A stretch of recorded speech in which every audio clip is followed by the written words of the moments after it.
Back home in downtown Phoenix, the D-backs trip through Pennsylvania and Ohio was a 10-gamer, almost 12 if you count extra innings, but now it's back home at Chase Field for a 9-game homestand and some key players returning as well. It's Diamondbacks baseball here on Fox Sports Arizona. The standings in the NL West and the NL Wild Card look as such. It's 9.5 games behind the Dodgers, and there are the Reds who sit ahead of the Diamondbacks for that second NL Wild Card. Good evening from Chase Field and welcome to the broadcast. Steve Berthume, Bob Brentley along the way. Good to be back home here, BB. And now we've got a 9-game run of home cooking against some teams that the Diamondbacks should beat. Well, first of all, it's great to be home after that road trip. That one 18-inning game, I don't know about you, but I still feel like I'm in Philadelphia sitting up in that broadcast booth. But a good homestand here for the Diamondbacks, a chance to possibly make up some ground. Of course, at this point, they're going to need some help from outside, but at 3 games with the Padres, you can see their road record this season. Same thing with the Giants and then the Toronto Blue Jays to close it out. All teams that have struggled on the road this year, hopefully the D-backs will be able to take advantage. Yeah, all 3 teams, 58-59 records so far in terms of the win column. And the Diamondbacks got more good news when we got home. Miguel Montero and Eric Chavez are back, and they are in the lineup tonight. Well, we knew Miggy was pushing hard to get back in that lineup after a couple of rehab outings. He declared himself ready to go, just reinstated today, along with Eric Chavez, both in the lineup playing tonight. Tuffy Goswitch, tip of the cap, did a real nice job in his time up here. Hopefully he'll go down to AAA and continue to do good things, and maybe we'll see him again in September. And that's a live look at Miguel Montero behind the plate tonight. He has returned from the back issue that's kept him out all this month. Roster moves coming up. The Diamondbacks are home, and they are healthy. First pitch coming up on Fox Sports Arizona. You're watching Arizona Diamondbacks baseball.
CenturyLink, your link to what's next. By Mazda. We believe if it's not worth driving, it's not worth building. And by Lone Butte Casino. You're in for more winning moments at Lone Butte Casino. Well, the D-backs marathon 10-game road trip is over tonight, back where they belong here at Chase Field. Brandon McCarthy kicks off this 9-game homestand as the D-backs take on the Padres in 3 straight games here. You know, as the guys told you a little while ago, good news for the D-backs. Eric Chavez, Miguel Montero activated from the DL earlier today. Both are in the lineup, and certainly this team has missed their production and perhaps more importantly, their energy. Talked to Eric earlier today, and you can tell that he is thrilled to be back in the lineup. Yeah, it feels good. You know, I definitely wish I was able to make that road trip. I think as a player, you think you can help out in any type of way, and you know. But I'm glad to be in there now. Everything feels good, and hopefully I can just finish out the year strong. And you know, as a team, hopefully we can finish out strong and win some ball games here. That was our Geico quote of the game. Next up, it's the D-backs and Padres. Time for the Arizona D-backs to take advantage of this 9-game homestand against the Padres from San Diego. Steve and Bob have the call on Fox Sports Arizona right after this quick timeout.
Back home at Chase Field, D-backs and Padres. Diamondbacks back home from a 4-6 road trip. 3 games over 500 for the season. 9.5 back of the Dodgers in the NL West.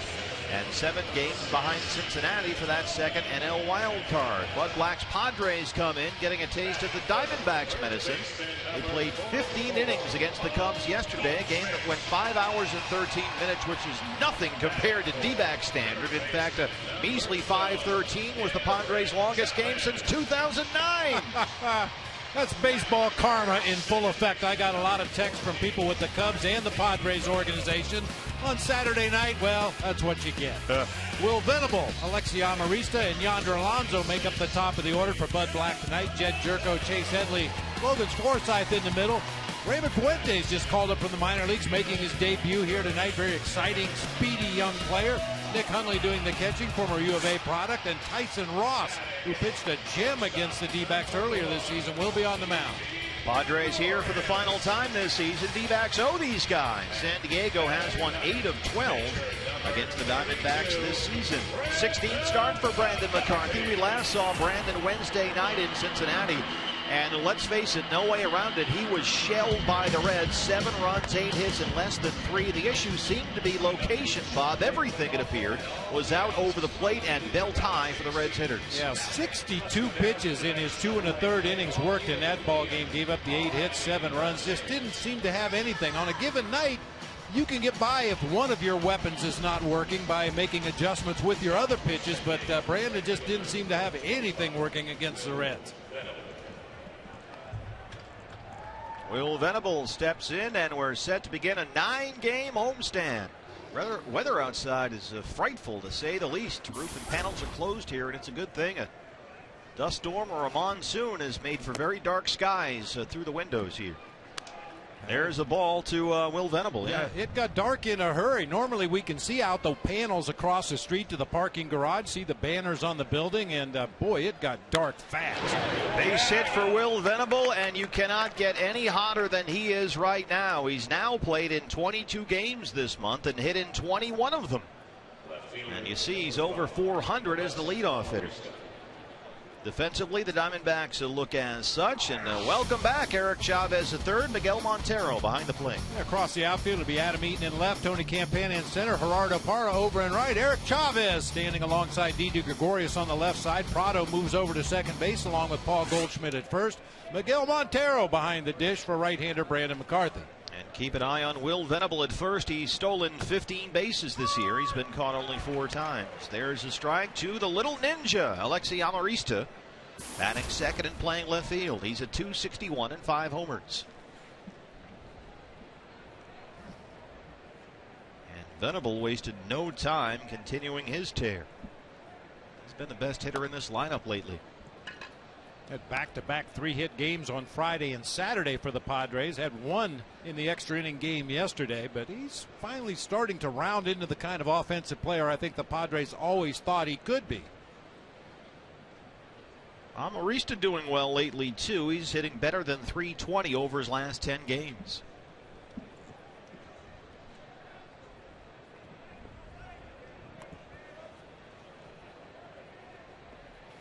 It's always important, Bob, to get off to a good start, but is it especially important in Brandon's case, considering his last start at Great American Ballpark? Well, I think for his own peace of mind, certainly, and for the confidence of the guys playing behind him out there right now. I mean, the most recent memory of Brandon McCarthy on the mound was not a good one. So, yeah, you want to go out there, put up a good first inning, get your team back in the dugout as quickly as possible.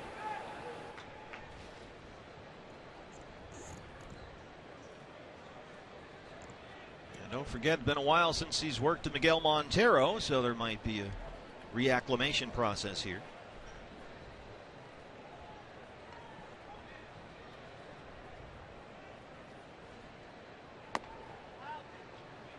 It's been a long time since we've seen the Diamondbacks in white uniforms.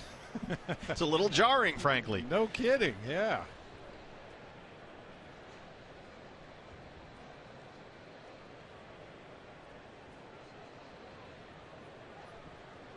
Two and one.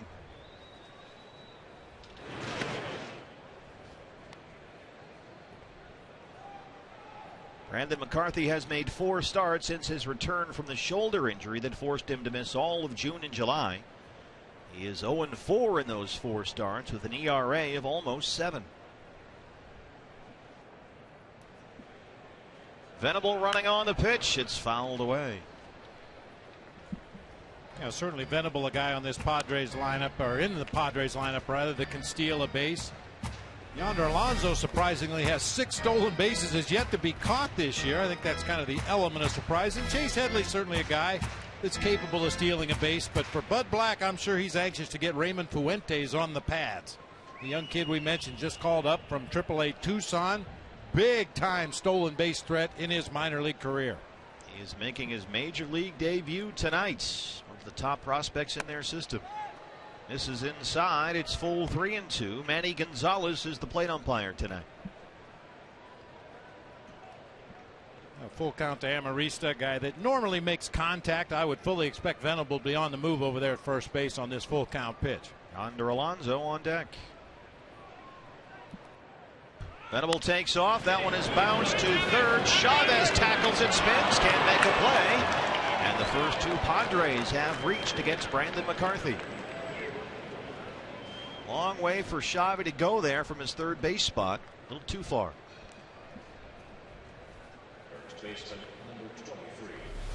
Yeah, with Venable on the move, you see Didi Gregorius breaking for second base. Chavez, the only guy on the left side that could possibly make the play, and as he knocked the ball down, you saw Didi change directions to hustle over there and cover third base. Yeah, a lot of movement on that left side of the infield. It goes down as an infield hit for Amarista. Padres have him at first and second with nobody out. For Yonder Alonso, hitting third and playing first base. Boy, it is. I hope our crew in the truck is okay out there, because it is ominous as you look through the panels and the windows here at Chase Field outside. It's stormy.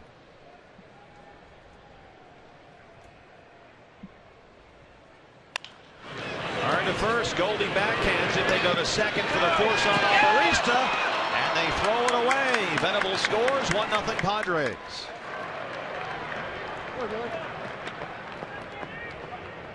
What's up, Will?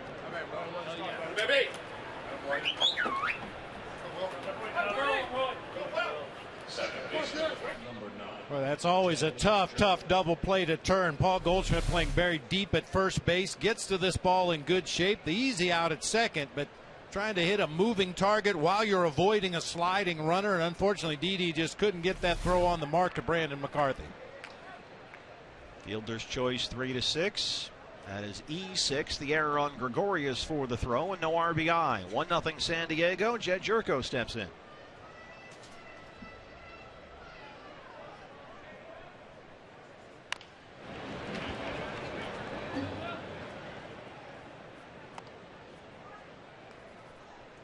Jed Jerko, 247 and 16 homers. Jerko leads all major league rookies with the 16 home runs, despite missing an entire month with a groin injury. Just had a 2-homer game Friday against the Cubs at Petco Park. Look out, Glenn Hoffman. The old shortstop instincts just kicked in.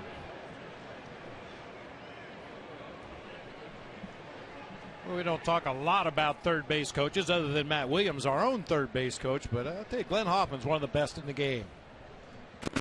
Been doing it for a long time. Of course, the older brother of former Padre closer Trevor Hoffman.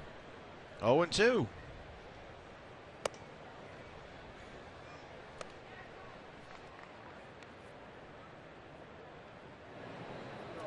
Got some dust coming through the roof of the panels here. Dust storm in downtown Phoenix. The Haboob season is here. 1-2. Down and got it, and it's just foul at third, says Brian Gorman, the crew chief down there. And look at that. Ernie Young pouncing on that one. It's position in the left field line. Our Golden Clever down there. There's Ernie. Ernie Young is at manning left field. Dave Abdu down the right field line. So it's Abdu in the Haboob. Like an anagram, I think, if you work real hard, rearrange some letters. A lot of vowels in there. 1-2.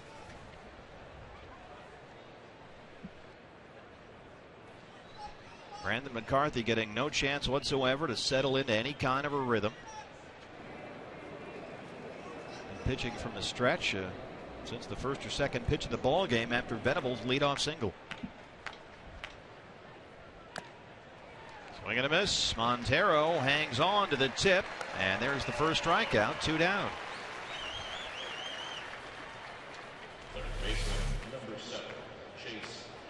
Good sinker out there on the outside corner. Some good downward movement.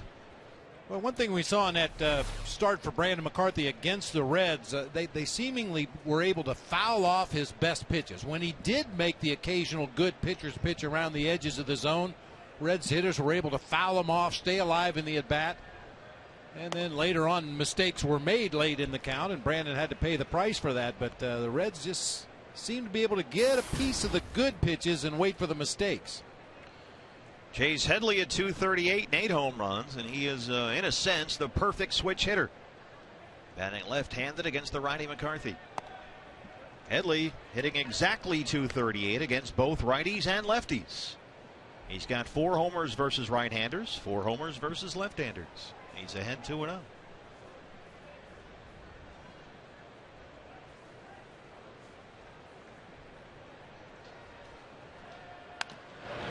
Hard into the Padre dugout.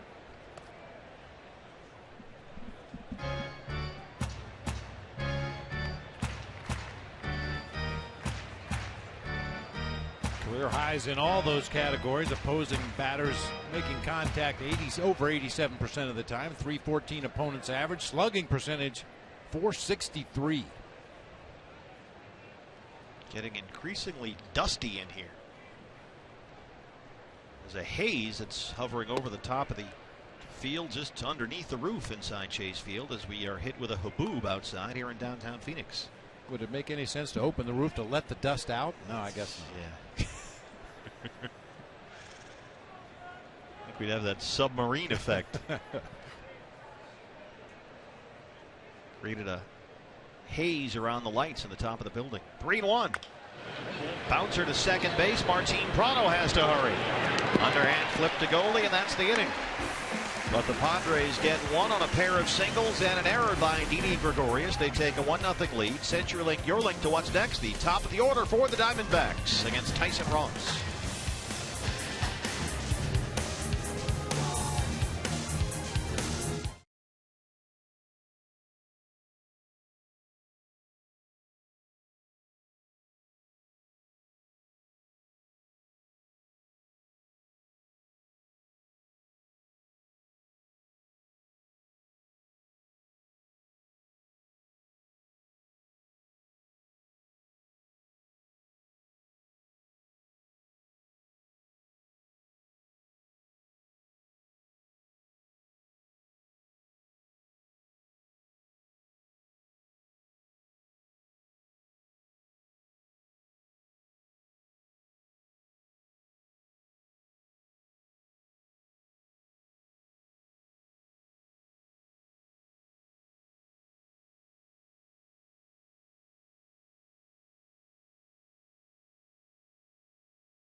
Nice and cozy here inside.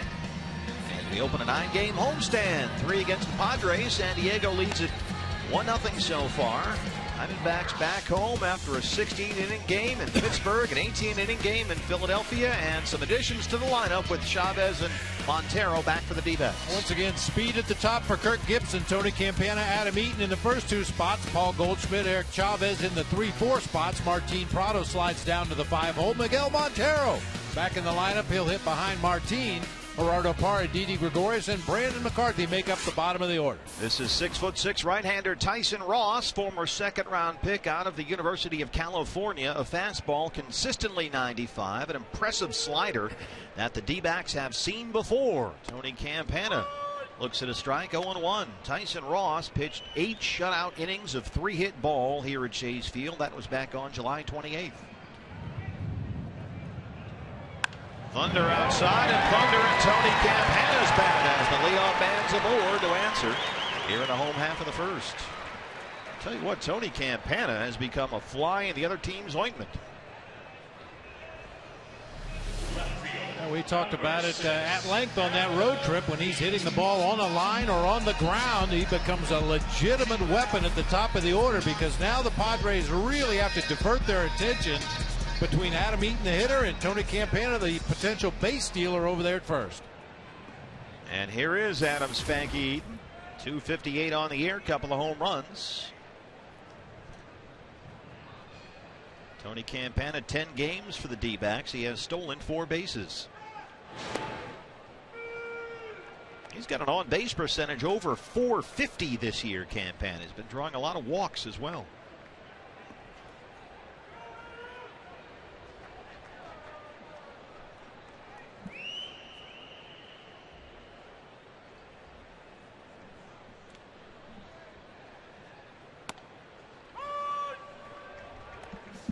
Manny Gonzalez lets you know when it's a strike.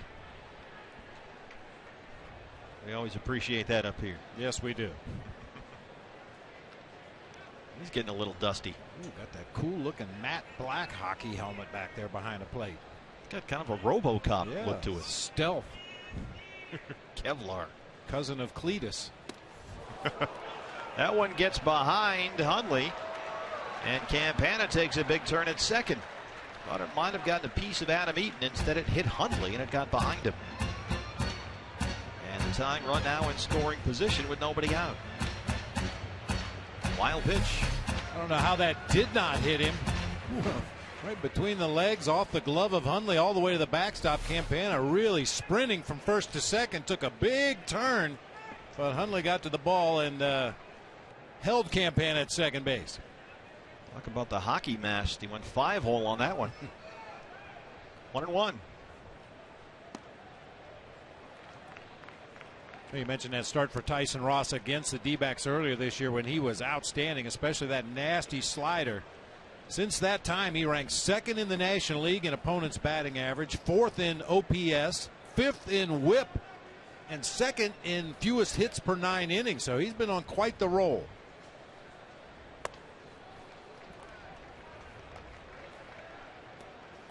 That game on the 28th, that was one of the nastiest sliders, especially a right-handed slider, we have seen all season long. And he could control it. Only 1 walk with the 7 strikeouts. Able to throw it for strikes when he needed to. Eaton ahead 3-1. Bounce to first. Alonso spins and throws, and Campana runs into an out at third.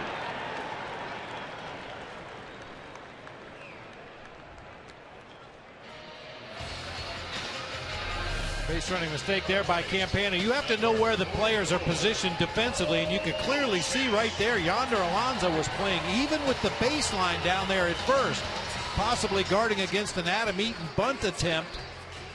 But you've got to know where the players on the other team are positioned to know whether or not it's worth taking that chance to advance 90 feet. Normally you would move up from second to third on a ground ball to the right side, but not when that first baseman's playing even with the baseline. Here's Goldie. Paul Goldschmidt, 298, 31 home runs to lead the league, 101 RBIs to lead the league. 0 for 3 in Sunday's road trip finale at the Phillies. That snapped an 8-game hitting streak. I'd like to think that thunder we're hearing outside the ballpark is an omen for what's about to happen here with Goldie at the plate. Let's go, Wonder Boy. Yeah, it is, boy, ominous looking outside. And noisy. 1-0.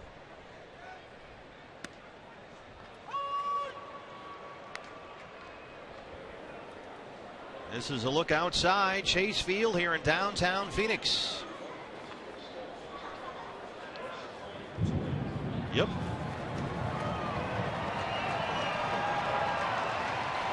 It was dust. Now it looks like rain. A little bit of everything.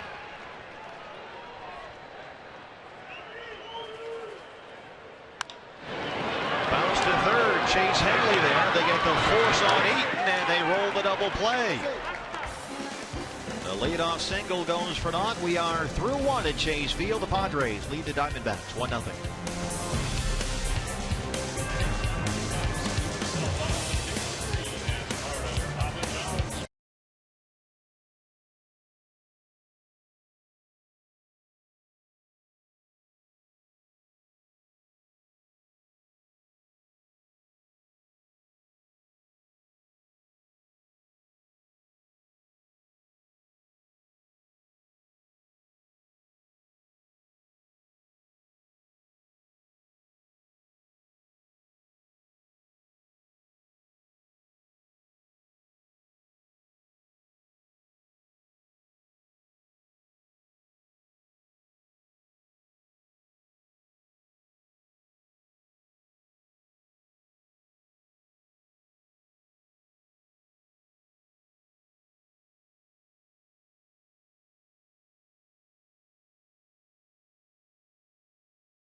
Thunder outside Chase Field as we're set for the second inning.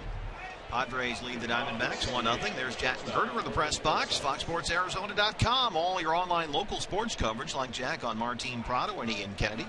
Cardinals O-line has to rebuild with Cooper out, and Benson Henderson gets ready for his UFC title defense. Read all about it right now. FoxSportsArizona.com.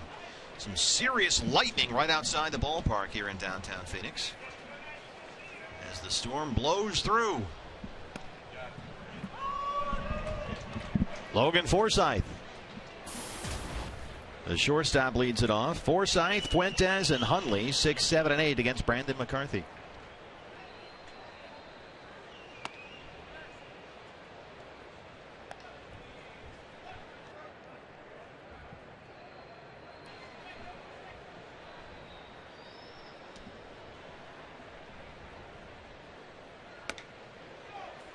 There's a strike, 1-2.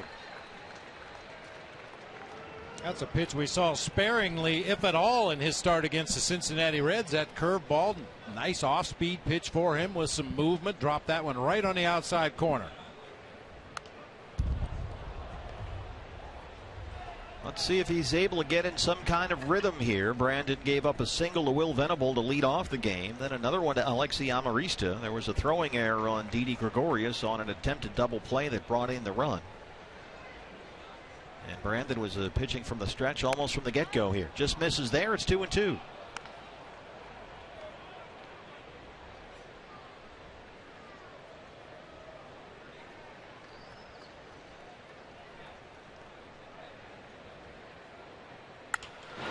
Hard to center field. Tony Campana backing up, and he tracks it down. He can cover some ground with those wheels out there. One out here in the second. And that'll bring up Raymond Fuentes, who is making his major league debut. This is his first big league at bat, a top prospect in the Padres system, 22 years old. He is a former first-round pick by the Red Sox, acquired by San Diego after the 2010 season in the deal that originally sent Adrian Gonzalez to Boston. And there's a lot to like. They've seen a lot they've liked, and here he is, his first big league at bat. Yeah, 107 games this year, split between AAA Tucson and AA San Antonio. A .330 hitter, 6 homers, drove in 43, stole 35 bases. He is Carlos Beltran's cousin. He's from Puerto Rico. He played for the World Team in the Futures game this summer at Citi Field. You see his numbers at AA San Antonio, 316 and 29 stolen bases.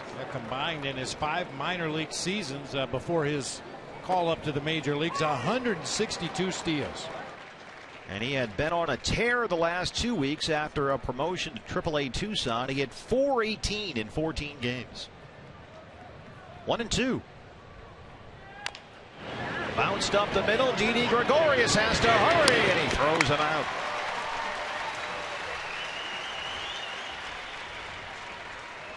Saw some of that speed there as Fuentes got up the line. Nice play that time by Didi. You know, with Fuentes coming up from AAA Tucson, I imagine that some of the advanced scouting meeting was held with Chaz Rowe and, you know, maybe some of the guys, De La Rosa, guys that saw him down at the AAA level. It's one thing to get an advance report from a scout, but when you can get a report from somebody who actually was on the mound pitching against a guy, that goes a long way.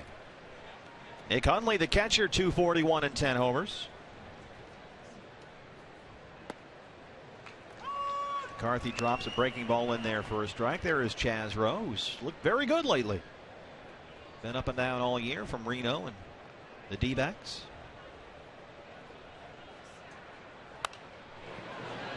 Bullpen looking calm, relaxed out there. Position they haven't had a whole lot of time in after that long road trip. A 16-inning game in Pittsburgh, 18 in Philly Saturday. These guys have really done a great job.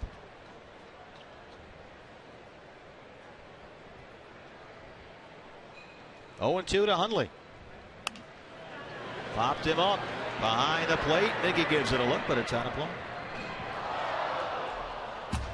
Talking about that bullpen, they have done an outstanding job under the circumstances. I mean, every manager, every pitching coach would like to have an orderly way to use your bullpen and avoid those extra inning games where you just have to throw whoever's healthy and hope they can give you as many innings as possible. Even Trevor Cahill, tomorrow's scheduled starter, had to come in and pitch 4 innings in that extra inning game. Just 2 days after he started in Cincinnati. 0-2 on Hundley. And there was talk about maybe Cliff Pennington pulling a Casper Wells or a Johnny Mack and throwing some innings. Cliff is the jack of all trades here. He's got his own set of catching gear if they ever need him as the emergency catcher. See Aaron Hill getting the night off. Tweaked a groin the other day, and they're just being careful. With Chavez back, Prado can play second. Nice pitch by Brandon there, and he strikes out Hundley to work a 1-2-3 seconds. And we'll head to the home half. Diamondbacks down 1-0.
Executive Week continues tomorrow, 6 o'clock. GM Kevin Towers, our guest on Diamondbacks Live pregame. And you can find out from KT what's happening inside the organization. So don't miss Executive Week. It's brought to you by the Cueva Hotel and Casino all week long here on Fox Sports Arizona.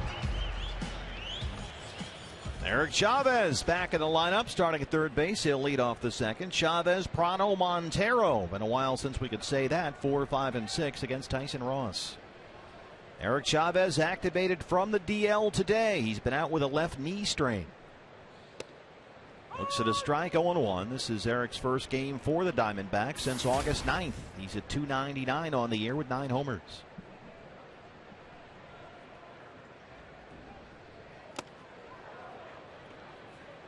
Boy, it's very easy to play that what-if game concerning this year's Diamondbacks team, especially offensively. You know, early on, Aaron Hill went down with the broken hand, missing a very key piece to the offense.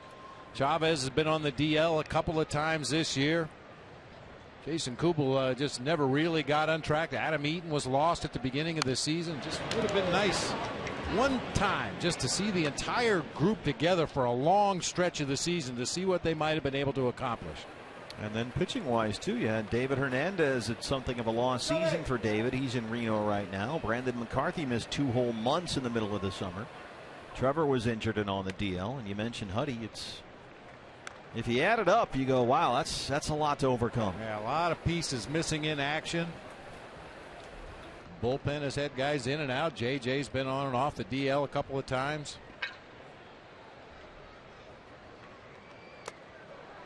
There's the strikeout. First strikeout for Ross. 1 down in the second.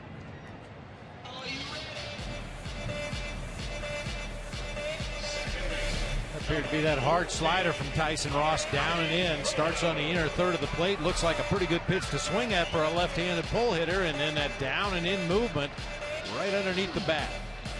Martin Prado, the best hitter in the major league since the All-Star break. He's at .282 and 13 homers.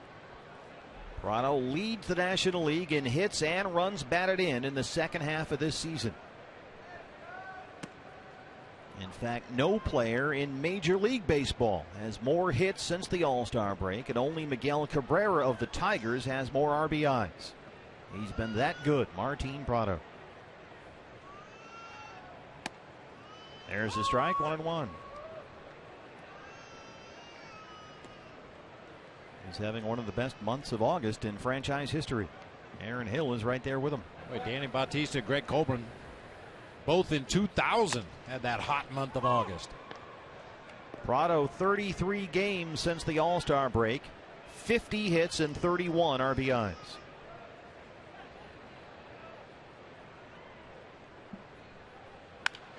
Up the middle, Logan Forsythe spins behind the bags and makes a tremendous play. Logan Forsythe, and a nice scoop by Yonder Alonso.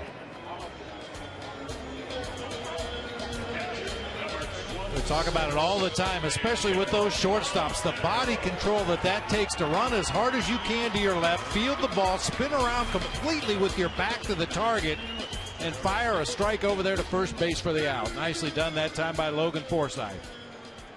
It's Miggy time. 228, 9 homers, out all month long with a lower back strain. Hasn't played since July 28th.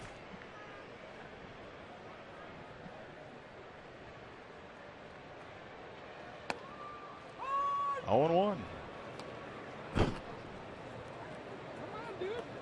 Back home at Chase Field.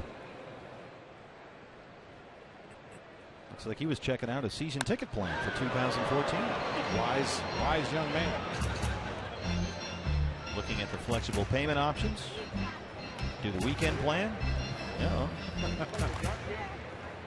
Can't buy season tickets and eat nachos at the same time. There you go.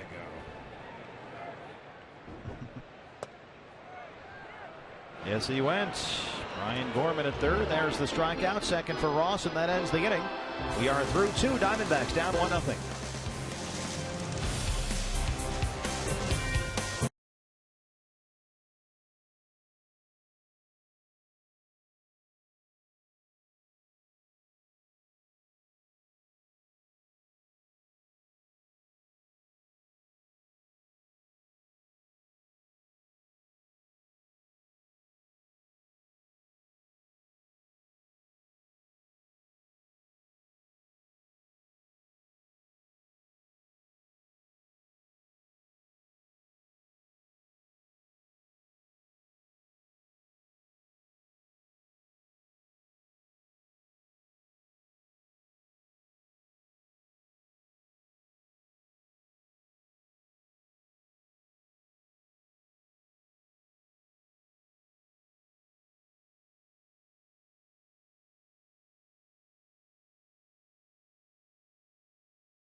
D-backs 2014 season tickets on sale right now. You enjoy exclusive benefits, a flexible 12-month payment option, and a plan that's just right for you. You can check out a half season or weekend plan, so don't miss a moment. Go all in with full season tickets, so buy or renew your 2014 season seats here at Chase Field. Call 602-462-4600 or log on to dbacks.com/tickets. All kinds of benefits, and don't forget, if you renew by the end of this week, you are eligible to win a trip to Australia for the season opener next year against the Dodgers at the Sydney Cricket Ground. Get some Vegemite. Tyson Ross leads off the third. Ross, Venable, Amarista 9-1-2 here in the third against Brandon McCarthy, who has retired the last 5 he's faced. After 2 singles and an error to start the ball game, Brandon has settled in nicely here.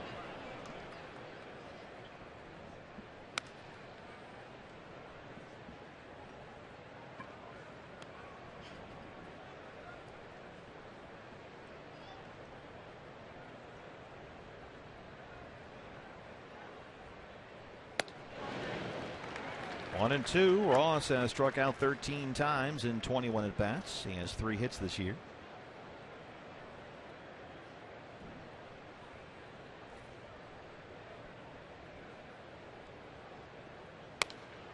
Getting ready for the big alumni game this weekend here at Chase Field, and in anticipation of that, we'll have some D-back legends visit us in the booth over the course of the game. And coming up, there's one legend. He's busy. Yeah, he's busy right now. Shea Hillenbrand is going to join us in the home half of the third. There's the strikeout. That's 3 for Brandon McCarthy. He's set down 6 in a row.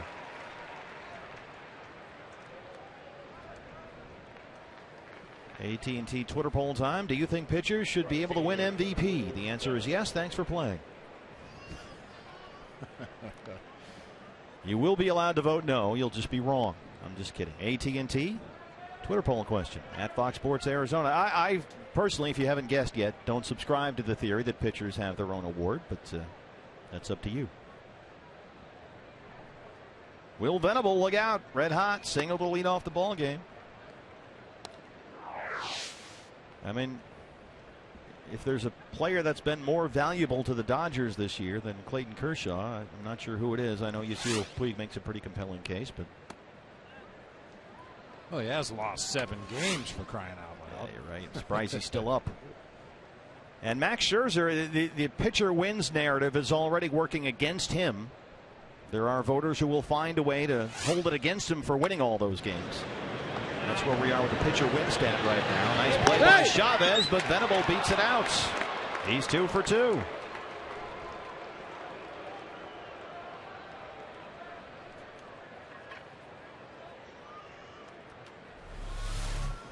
Talked a lot this year about Patrick Corbin and his ability to play basketball and how it helps him on the field because of his athleticism. Certainly the same can be said for Will Venable.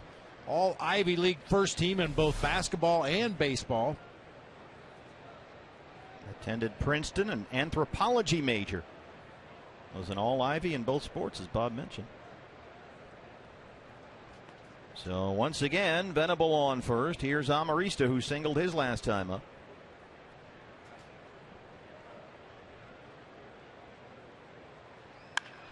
Hard to second. Prado. Gregorius. Nice play by Didi, and they rolled a double play. Look at him hang in midair. And there's some Diamondback defense as we head to the home half of the third. CenturyLink, your link to what's next. Former Diamondback great Shea Hillenbrand joins us in the booth.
And we're going to be talking to D-backs alumni all week here in the booth, and joining Bob and I right now from the 03 and 04 D-backs, former Diamondback great Shea Hillenbrand. Great to have you here. Thank you very much. I appreciate it. Good to see you again, Shea. Yeah, it's been a long time. Yes, it has. Yes, it has. Now, you played for a bunch of teams, Red Sox, D-backs, Giants, Dodgers, Angels, everybody, but obviously being from Mesa, I think you probably think of yourself as a Diamondback, do you? Yeah, I was thinking about that on the way here to the ballpark.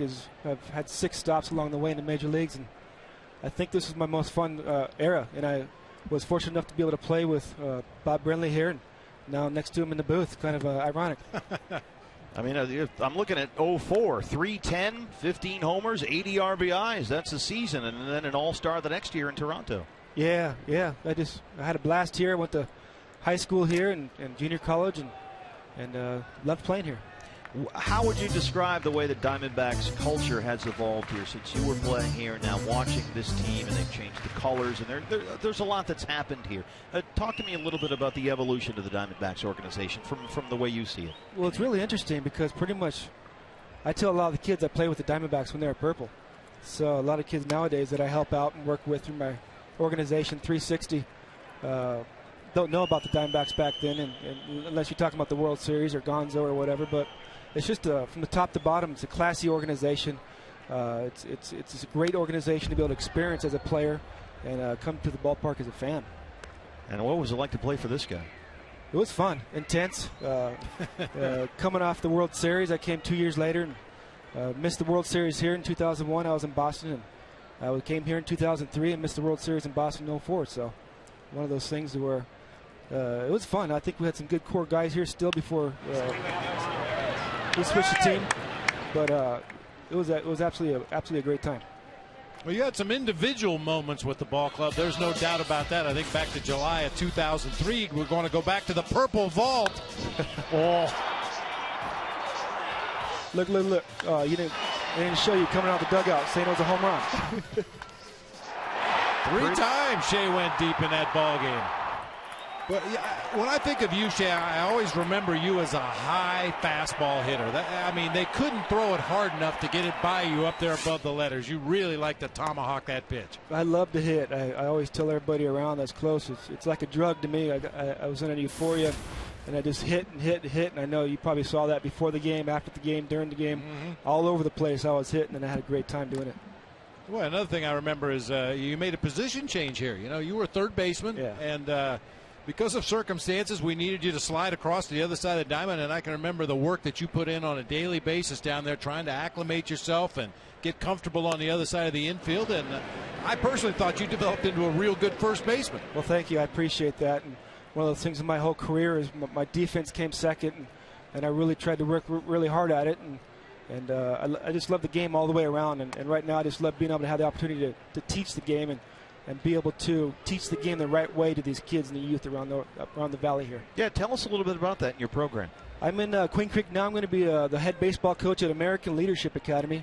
They got a great organization over there with Rich Edwards as the athletic director and some other guys that are really good quality people. But using that platform in the East Valley, and I have an organization I'm starting with Team 360, to where we're really going to utilize baseball as a platform to minister to the kids. I got a pretty interesting testimony at the end of my career, after my career, and led me to the Lord, and walking with Jesus Christ right now, which is a really huge thing, and transformed in my life, and trying to really utilize this platform to go out there and help these kids.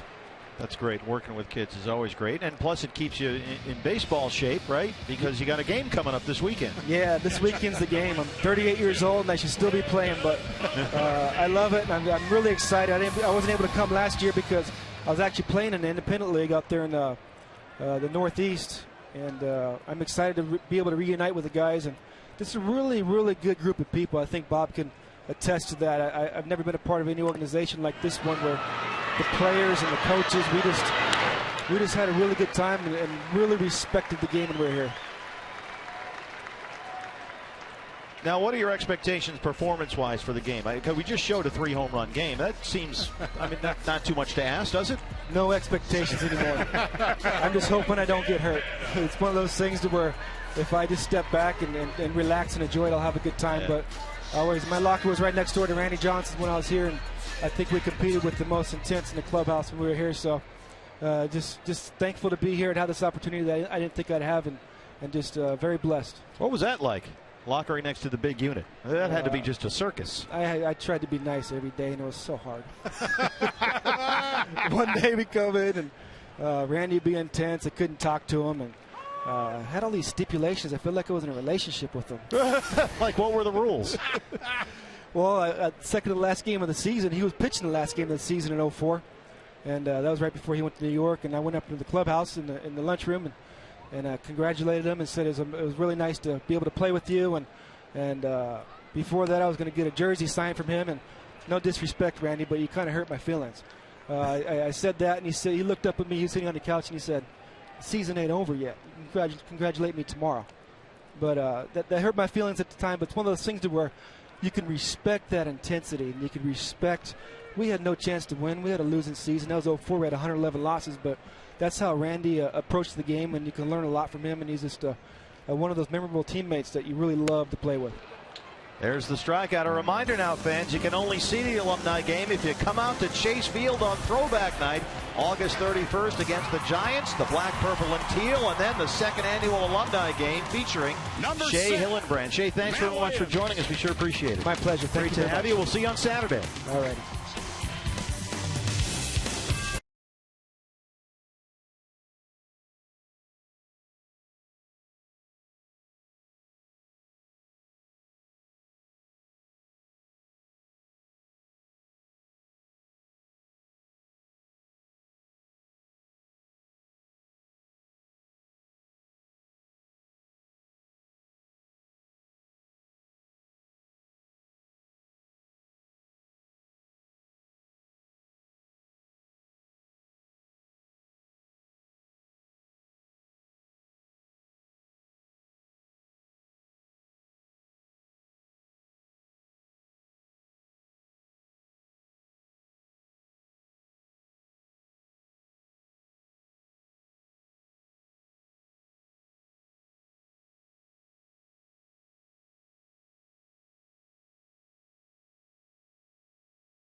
Set for the top of the fourth. Another look now at the way the top of the third ended. Didi Gregorius watched the hang time on the double play.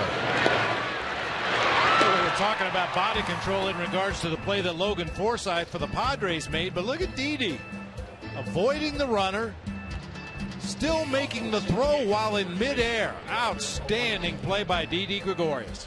Wow, he is something to watch. And Alexi Amarista can fly up the line, too. So a tremendous defensive play. That ended the top of the third. Diamondbacks got a single from Didi in the home half, but they still trail it 1-0. 3 hits for the Padres, 2 for the D-backs. Yonder Alonso, Jed Jerko, and Chase Headley, 3, 4, and 5 in the fourth.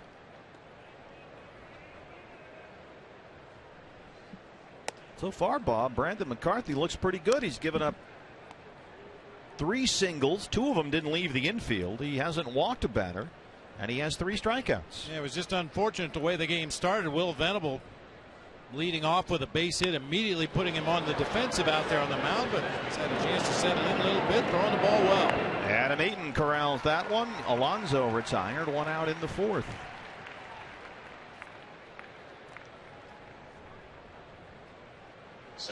Well, Shea Hillenbrand was one of those guys that you had to try to throttle back a little bit, as you could certainly tell by his comments and his enthusiasm.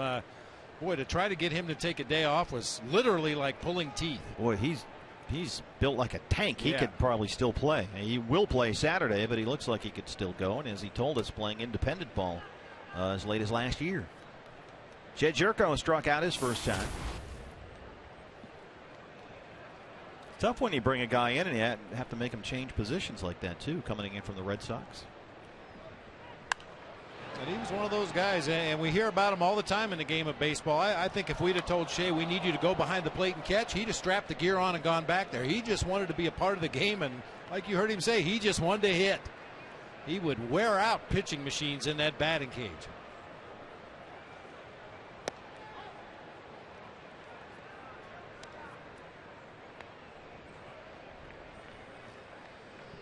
So far, Brandon McCarthy, 48 pitches, 30 for strikes, locating well. Just misses there. Boy, and I mentioned it earlier, that curveball. We've seen him use that extensively already here in the first 3 innings plus of this game. That's a pitch that he's pretty much shelved this year. Gone mostly with the sinker, the cutter, and a straight changeup, but that curveball's been real good for him tonight.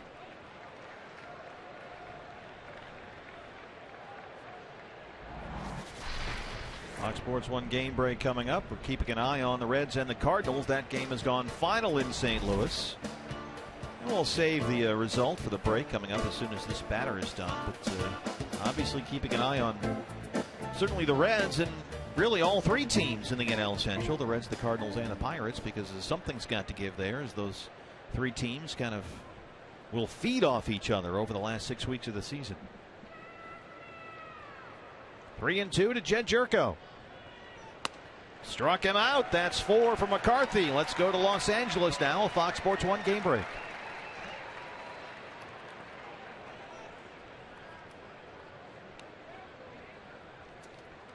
Third baseman Chase Headley.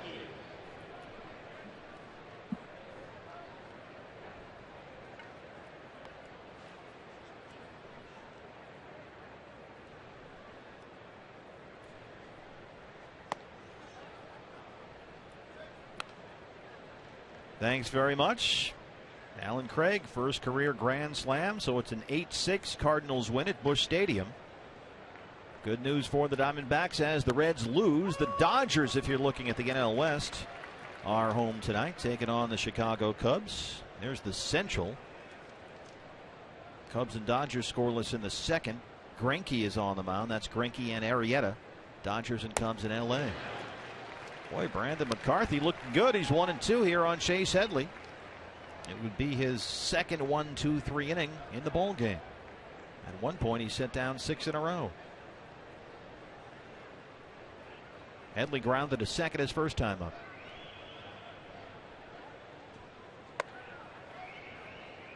Well, you know, we've been kind of kicking around some postseason award possibilities, and the most valuable player in the National League, certainly Goldie in the mix, Andrew McCutchen.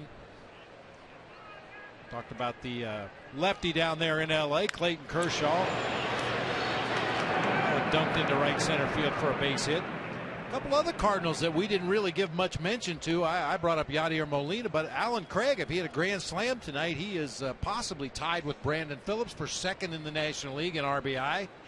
Matt Carpenter hitting .313 going into play tonight, leading the National League in runs and doubles.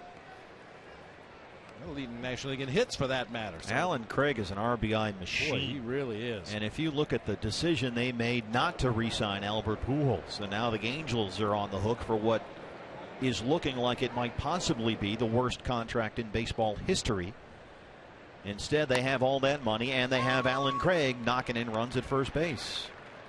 And he can play outfield as well. So they've had all kinds of problems with Pujols and Anaheim. A lot of stories about some fights last year with Torrey Hunter in the clubhouse. And the Angels season has just been a train wreck. But the Cardinals, as they always do, Bob, they roll along with prospects that they draft, scout, develop. You know, and it really, I think, speaks to just the organizational philosophy of the Cardinals. They bring in free agents, they bring up prospects, they got wheel guys in, they wheel guys out, and every year they field a competitive team. Every year they're in a race. Most years they're in the postseason. Aaron Chavez, they get the force on Headley at second, and they strand the 2-out single. We'll go to the home half of the fourth at Chase Field. It's 1-0 San Diego.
You're proud to own, we're proud to build.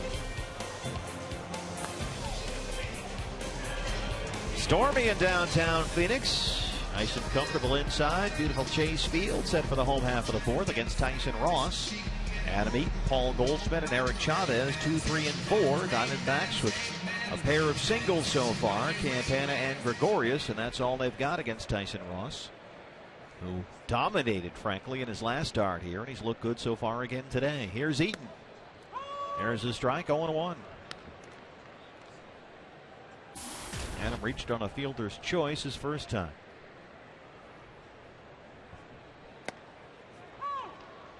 Ross quickly had 0-2. Adam had a big night in the 18-inning win at Philadelphia Saturday. 4 for 10, including a double, a triple, a couple of RBIs. That's a week for some guys. Ooh. And that did hit him. Leadoff man aboard for the Diamondbacks. Somehow he managed to avoid that fate. His last at bat, you'll recall, that one got him right on the foot.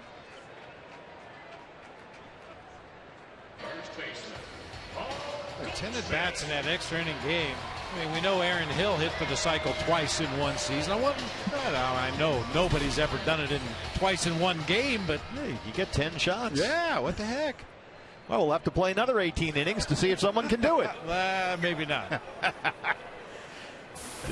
Didn't think you'd be signing up for that. Here's Goldie. Hit into a double play to end the first his last time up. 95, 0-1.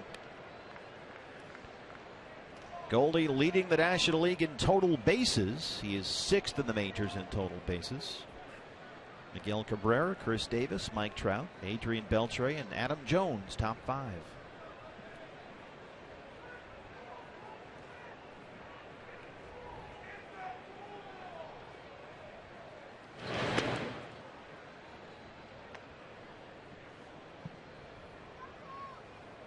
This season, you can see Paul Goldschmidt responds to the situation. 21 home runs and a near .340 average when men are on base.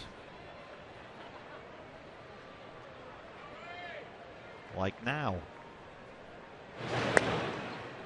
Ross got a pretty quick move over there. Yeah, for a big guy, he has some quick feet out there on the mound. Snapped that throw over there, chasing Adam Eaton back on his belly. Eaton has only attempted 2 stolen bases. This is his 36th game this season for the D-backs.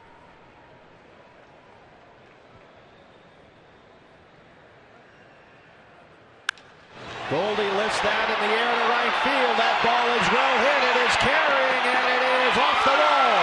Adam Eaton had to hold up, and now he's on the run. He's coming in, and he will score. And Goldie's got the RBI triple. First triple this season for Paul Goldschmidt. The Diamondbacks have tied it 1-1.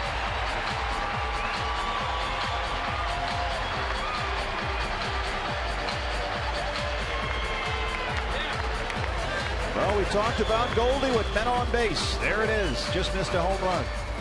And Goldie's opposite field power. I thought he might sneak one inside that foul pole down the right field line. Pitch up and out over the plate, chasing Venable over there to the Padres bullpen. It hits that wall and ricochets back toward the infield. By the time Venable's able to run it down, Spanky Eaton has motored all the way around and scored from first base. Paul Goldschmidt in with his first triple of the year. Eric Chavez back from the DL, struck out his first time up. Playing for the first time since August 9th. He'd been out with a left knee strain. Most extra base hits in the National League since the start of last year. Only Jay Bruce has more. Kind of surprising to see Ian Desmond 4th on that list. That one is in the air, left-hand side. Here comes Amarista. And he makes a nice grab. Goldie has to hold up.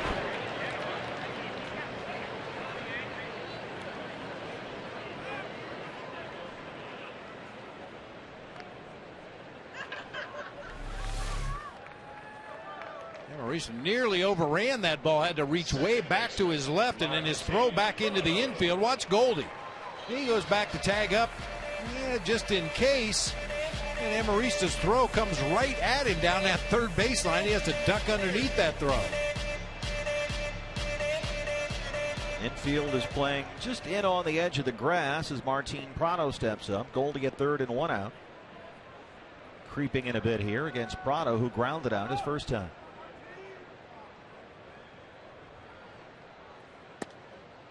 One and 0.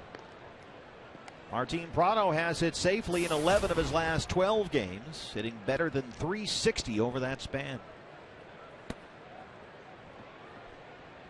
Diamondbacks have tied it on the Goldie triple. Chance to take the lead right here.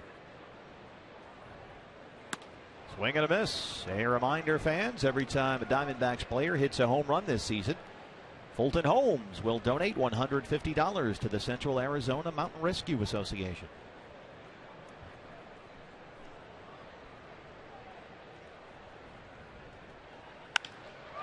In the air to right.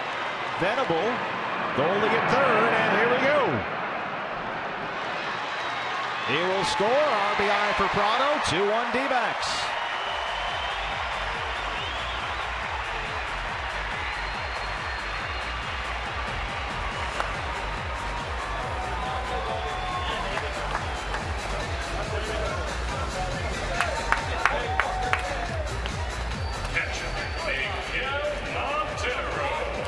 RBI 66 for Martin Prado.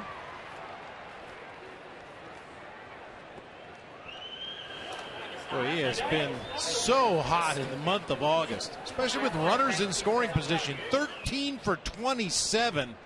That sac fly to right field gives him 19 RBIs in those situations with runners in scoring position this month. Miguel Montero struck out, just like Chavez, back from the DL today. Hard down the line and right. Miggy turned on that one. Hasn't played since July 28th, missing almost the entire month so far with a lower back strain. He was hitting .300 in the 10 games prior to going on the DL. That included 3 home runs. 2-1. Boy, his opposite field power. You pitch him inside, anything inside, he's going to turn on it and kill you. And you try and pitch him away, he can just go down and knock it out to right field.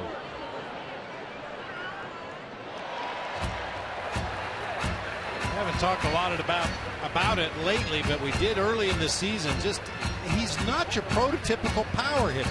You know, most guys that hit for power and rack up a lot of RBI on the course of the season, they strike out a ton of times. They don't walk very often, but have a lot of lift in their swing. Miggy lifts that one in the air to center, but Fuentes is there, and that's the inning. But the Diamondbacks get 2. They lead it 2-1 after 4.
For Chase Field, the D-backs leading the Padres by a score of 2-1. It is absolutely fantastic to see Miguel Montero off the DL and back in the lineup. Miggy missing most of the month with that bad back. It was interesting, before he went on the DL, he was among the lead leaders in all of baseball in terms of innings caught. But Kurt Gibson telling us earlier today, the rest of the season they are going to be very smart about how they use him. He said the balance of playing time between Miguel and Will Nieves is going to be much different. It's obviously a lot easier to say that when you have a backup catcher like Will Nieves, who has been so good, but great to see Miggy back. His enthusiasm, his energy is contagious, and I think this team has really, really missed him. I've missed him. I miss talking to him, Brad. He's just a fun guy to have around. He's always chirping. He's always upbeat. You could see the injury was bothering him. The hitting slump was bothering him. He would get down from time to time, but he's the life of the party. And it's good to have him back. Don't forget Miggy Bobblehead Day coming up at Chase Field, September 14th. So good to have him back for that. Yeah, Miggy is what I call a pusher. You need guys like that on the team, that when things are tough, like the other day in Philadelphia after the 18-inning game, a tough bounce-back day game after a night game. Well, had Miggy been there, clubhouse would have been loud. It would have been raucous on Sunday morning because he would have been pushing his teammates. Let's go, let's go, let's go. Here's the rookie Raymond Fuentes making his major league debut tonight. He grounded out to short in his first at bat.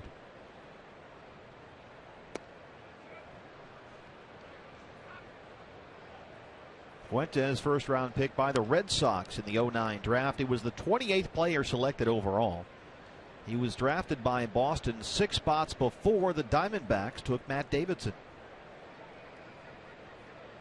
Came to San Diego in the Adrian Gonzalez deal, and he strikes out looking. That's the 5th strikeout for McCarthy. 1 down here in the 5th.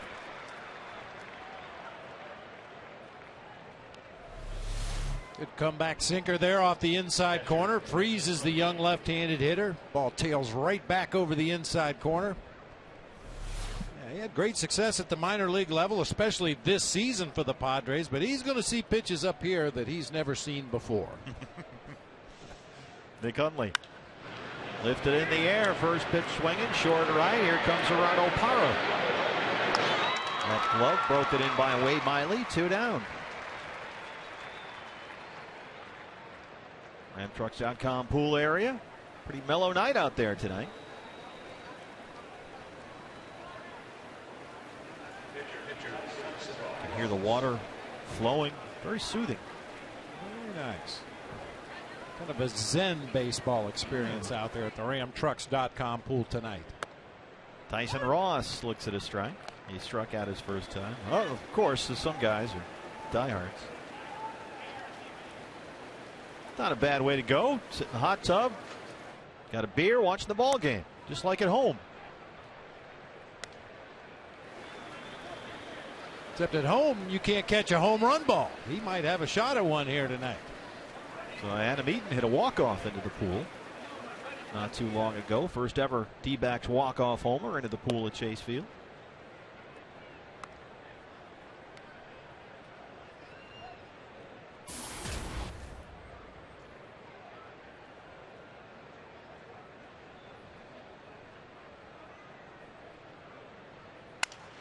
Look out, up the middle, base hit for Ross.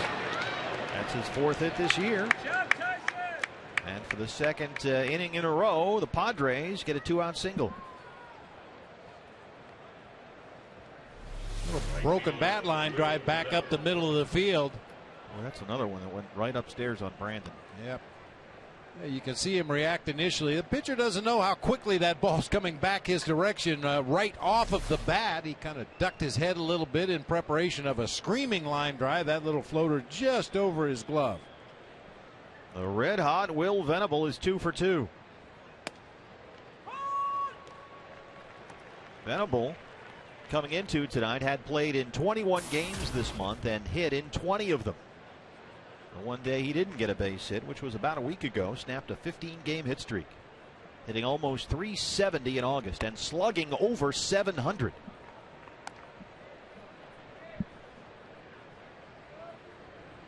Look at that. He's been one of the best players in baseball since the All-Star break. And kind of quietly, too.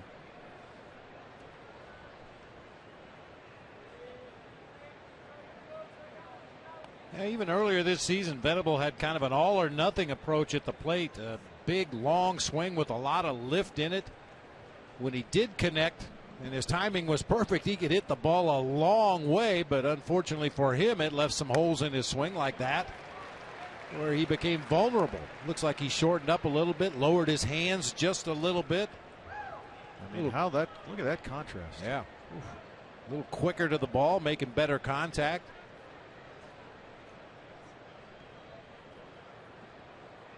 One and two.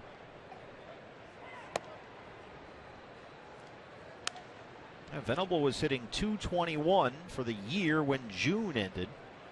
But since July 4th, he has raised his batting average for the season by more than 50 points.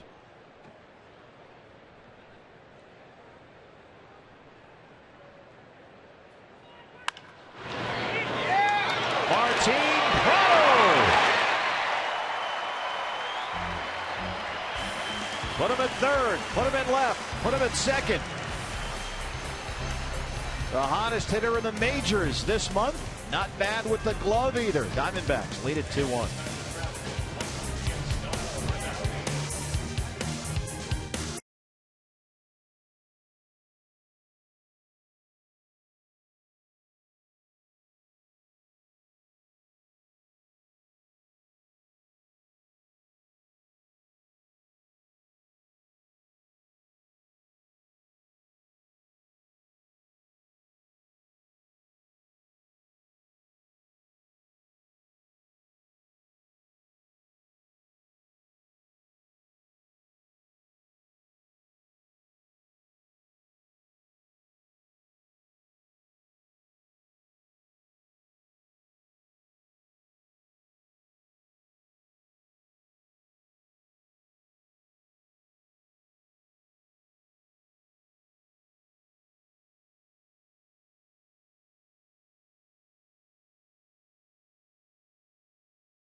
Today, just purchase two 28-ounce Gatorade or G2 thirst quenchers at participating Circle K locations for your chance to sign a one-day contract, get a press conference, attend batting practice, and more. Gatorade, win from within. Another big winner here at the ballpark tonight, right here. And Bob Bradley, we lead the league in love. She said yes. Of course she did. They're wearing a brand new D-backs home jersey. How could you turn that down? Look at this. She's doing a reenactment for us. Oh, no, this was the actual moment. I'm sorry. This is on tape. And there it is. There's the yes. Nice job. Let's make that our Chaz Roberts Air Conditioning cool play of the game. The Arizona Diamondbacks. We lead the league in love. Gerardo Parra.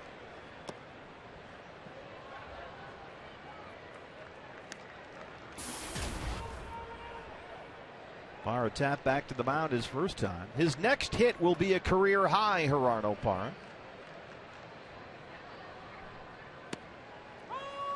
1-1. Parra's got 132 hits this year. That matches his total from the rookie season of 2009. He has already slugged a career high 9 home runs this year.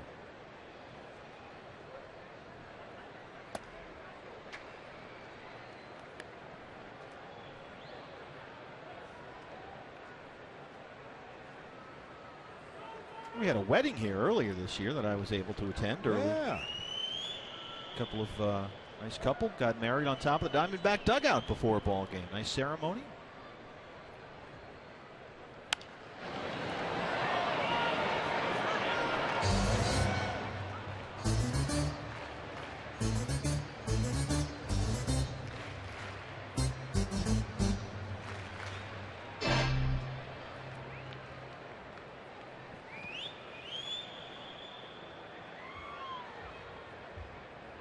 1-2.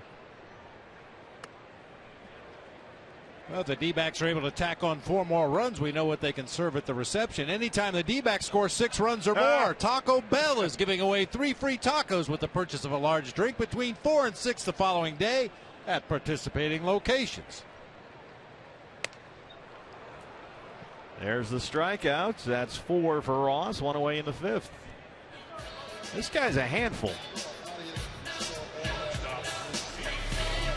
He's big and he's tall. He really uses his height out there on the mound, gets that ball going downhill toward the plate. We've talked about his slider that was so effective last time out. His fastball velocity in the low to mid 90s.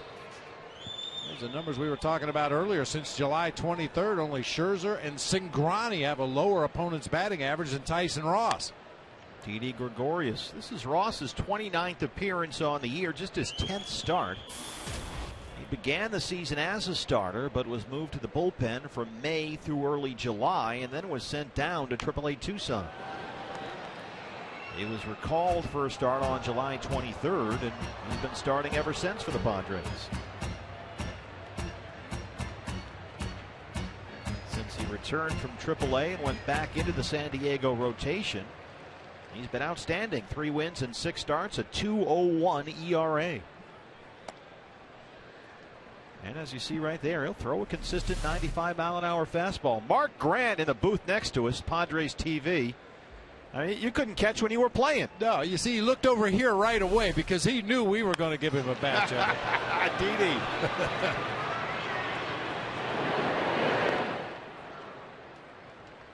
This is next door alongside the great Dick Enberg. Yeah, I had the great fortune of catching Mark Grant's first start in the major leagues. You know, I'm against ashamed of myself. Cincinnati Reds. I think a better effort at that. No, you had no chance. I'm serious. Because it looked as if that was going to land up. I could have reached. I could have reached out and let's see. I lost track of it, and then on the way down, He's still making excuses. Come on. This is pathetic. This is the big leagues, man. No, I'm not trying to make excuses because I'll admit if it was a tired attempt, and it was. It's like the scene from Major League where the guy goes, "It's too high." What do you mean too high? USC, fight on. 2 strikes quickly on McCarthy. Oh, jeez. What a pathetic display that was.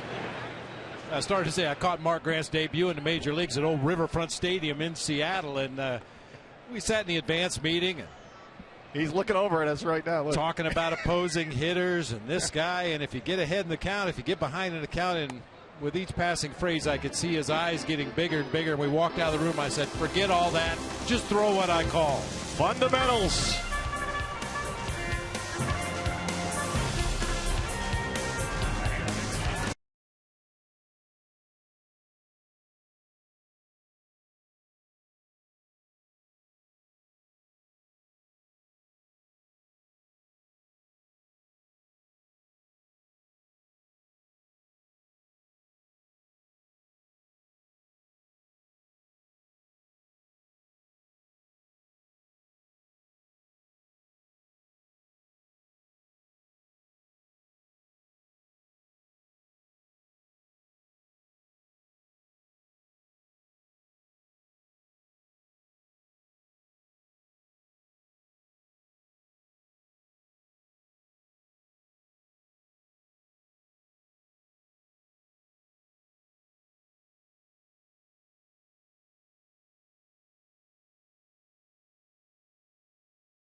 Trucks, proud partner of the Arizona Diamondbacks.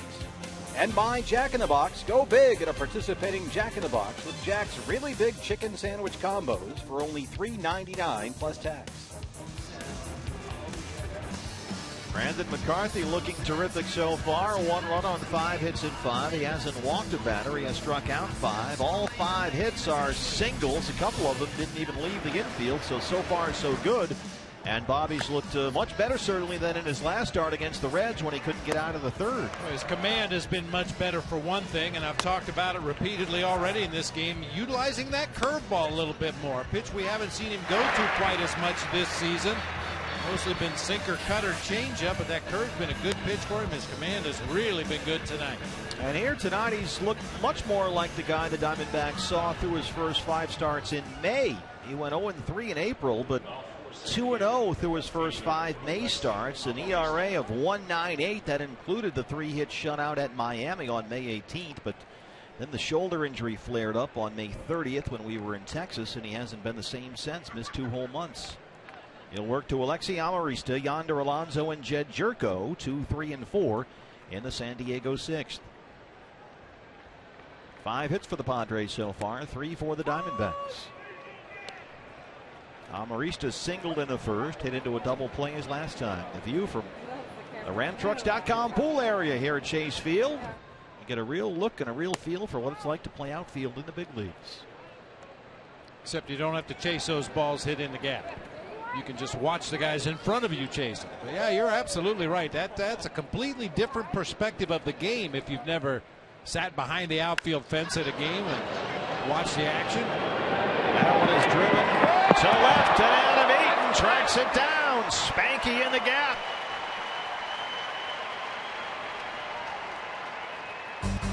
He sort of has that look like, fortunately, it landed in my glove. Not sure if he caught that ball or that ball caught him. The speed's a wonderful thing. Kind of takes a banana route to that ball. Has to reach back and up behind him to finally make this catch. All's well that ends well. That ball was well hit by Amarista. So 1 out. Yonder Alonso. Right back at you.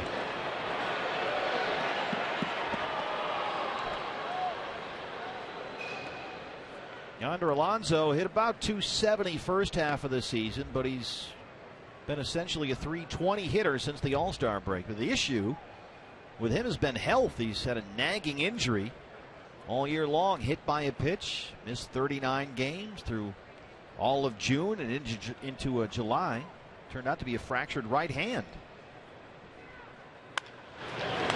Paul Goldschmidt, top shelf. Diamondback defense all over the field tonight. 2 outs. Paul taking a little inventory of that first baseman's mitt down there. That ball was hit like a bullet. Almost went through the webbing of that big first baseman's glove, but able to hang on, keep that ball out of the right field corner. Sure, extra bases. That gets over Paul's head. So who's next? Adam Eaton in left, Goldie at first. Jed Jerko 0 for 2. He struck out twice. Funny talking about Mark over there in the booth next to us, and you know how you caught him. You also caught Kruko, does the Giants game. It's funny how we always run into these guys that you not only played with but caught. It's a whole group that turned into a bunch of broadcasters with you. Bunch of mouthy guys, I guess. Yeah, Mark Grant, boy, his general manager, Al Rosen, not the most complimentary thing to say about one of your young players, but he said that Mark Grant had $1 million arm and a 5-cent brain. That one hit Jerko maybe on the hand. That was at a time very early on in Mark Grant's career where, you know, like a lot of kids coming up, he just was a hard thrower, rare back, and aim for the backstop and throw it as hard as I can. He eventually learned some of the nuances of the position. He was a lot of fun to have on a team. Padres with a 2-out base runner. Boy, Brandon has retired the first 2 in the inning in 3 straight innings now, but 2 singles and now a hit batter with 2 outs. And here's Chase Headley.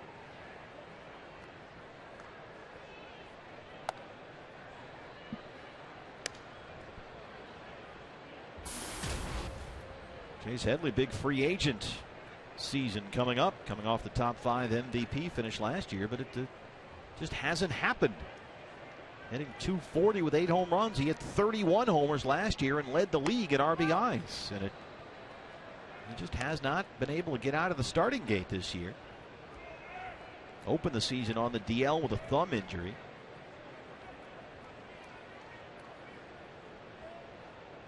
But missed the first 14 games. Got hurt in spring training on St. Patrick's Day. It would be interesting to see what kind of market there is for Chase Headley after what would have to be classified as a disappointing offensive season. See the numbers he put up through the same date last year. I mean, he's a guy that's consistently been between 265 and 285 for a batting average. Pretty consistent run producer, driving in runs, playing a solid defense at third.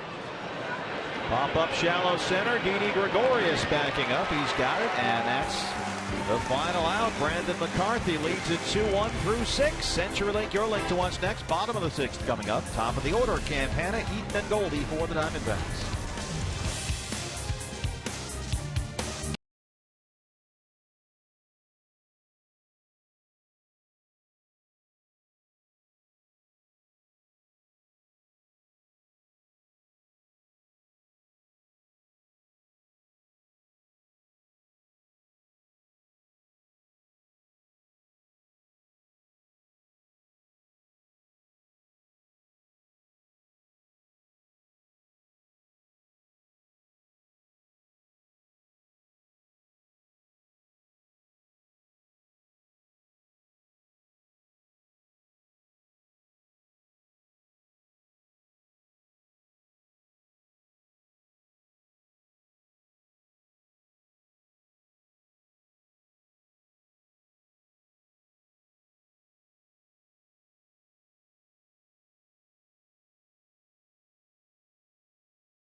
August 29th, see who the Arizona girls select. The draft, hosted by Patrick O'Neill and fantasy expert Ryan Fowler, kicks off at 6 o'clock. It is streaming live on foxsports.com/fantasy draft as Tony Campana leads off the Arizona 6th. Our fantasy football league draft is coming up Monday. Tom Candiotti, the commissioner, overseeing things in the radio booth next to us, trying to pretend like he's not on TV. Candy is a very strict commissioner. He's changed the rules. There's a questionable scoring system in place. Kind of like the Paul Tagliabue of the group. He carries that air of authority with him wherever he goes.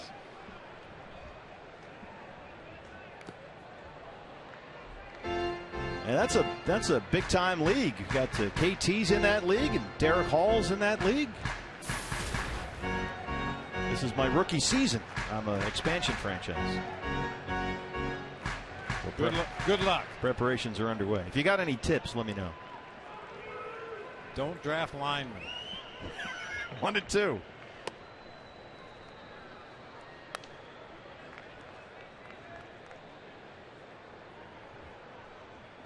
Two strikeouts in that last inning for Tyson Ross. He's now got 5 of the ball game. He's given up only 3 hits. On the ground, that's what we like. Campana with that speed, and he beats it out. There you go, BD. He's on base for the second time tonight, his second single.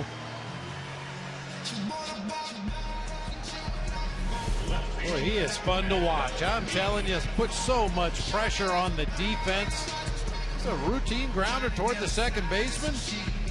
Jerko has to make a barehanded play, and even with that, they can't get Tony Campana at first base. Tony Randazzo at first. Looks like he got the call correct. Campana beats it out for a leadoff single. And here is Adam Spanky Eaton.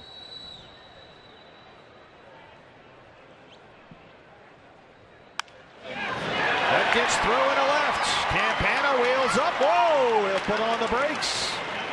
He took a big-time turn at second, and he'll stop there. This time, making a good base running play. Last time he ran into an out at third. And that had to be in the back of his mind there. I'm sure it was. I'll tell you, that's where speed creates opportunities. Look how shallow Chase Headley's playing at third base. That ball's by him before he even has a chance to react. But you have to respect the bunting ability of Adam Eaton. There's the big turn by Campana. Diamondbacks have it cooking here.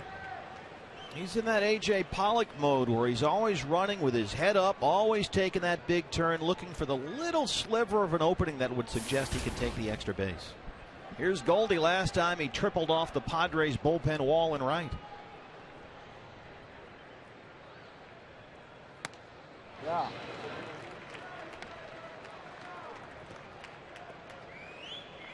The RBI was number 102. Now leads by 7 over Brandon Phillips. And you were right, BB. Alan Craig has tied Brandon Phillips with that grand slam for second place on the list.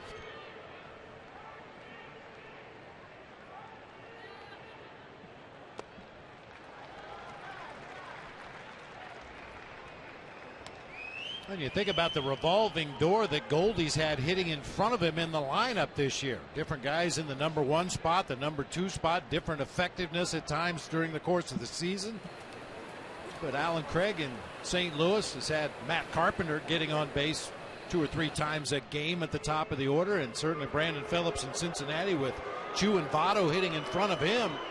Imagine if Goldie had a couple of guys batting 1-2 that were among the league leaders in on-base percentage. He might have 150 RBI by now. Chu and Votto, league leaders in terms of walks and on-base percentage, and Brandon Phillips has been cashing in with big RBI opportunities. Campana at second, Eaton at first. Nobody out here in the 6th. 2-0 to Goldie.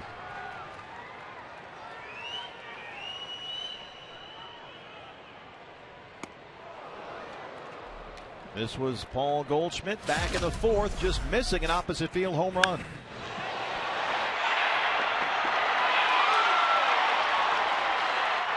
And then it rolled away from Venable. And Eaton, who'd been hit by a pitch, able to score all the way from first after having to hold up for a long time to make sure Venable wouldn't get it. Late swing there, 2-2.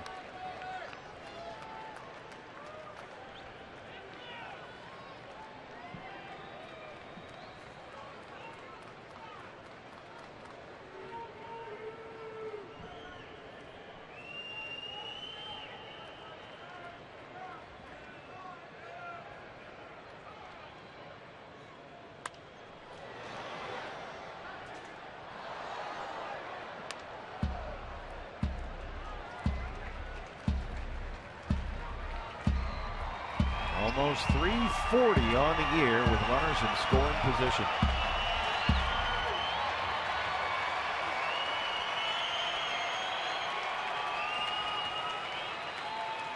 Tell you what, if you can find a gap, Adam Eaton has a huge lead at first with Alonso playing behind the runner. 2-2. It's full.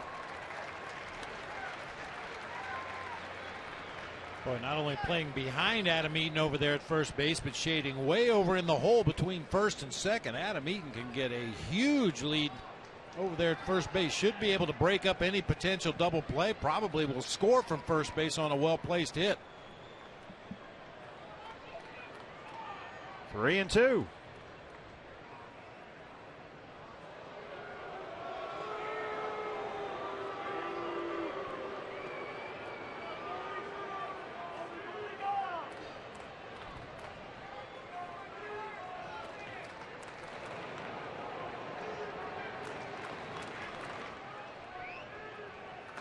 Runners take off. Goldie swings through to throw to second, and Eaton with that big lead is safely in. Campana to third. 6th strikeout for Ross, but the runners advance. Using that speed and getting aggressive there with Goldschmidt at the plate. Yeah, you saw the huge lead that Adam Eaton had at first base. You may wonder why Hundley threw in that direction. I think the Padres just wanted to leave their infield defense intact on the left side of the infield. Paul Goldschmidt is more likely to pull the ball on the ground. They wanted to leave Headley and Forsythe in their defensive position, so Hundley that time tried to throw for the trail runner, but with that huge lead that Adam Eaton had, no chance to get him at second. The double steal puts runners at second and third, and Campana safely back to the bag as Hundley throws down there. Eric Chavez. So Campana at third, Eaton at second. Chavez is 0 for 2. He has struck out and flied out.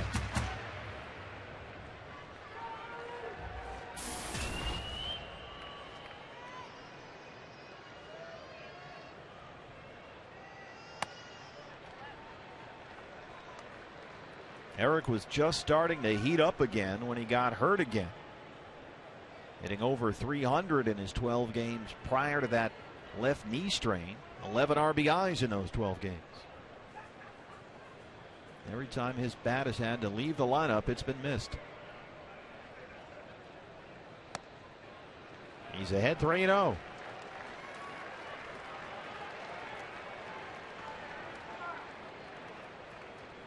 Right on major league average. Yeah, they're going to go ahead and issue ball 4 right here. That'll go as an intentional walk to Eric Chavez. And Martin Prado will get a chance to hit with the bases loaded. The best hitter in the major league since the All-Star break. Comes up with the bases full and 1 out. You saw Bud Black holding up 2 fingers to his middle infielders, letting them know that he wants to play a double play depth. Not interested in trying to cut that run off at home plate. They want to try to turn 2 up the middle of the field, and with Martin Prado at the plate, he has grounded into 24 double plays this year, so you can kind of see Bud Black's thinking right there. Prado grounded out in the second. RBI sac fly in the fourth.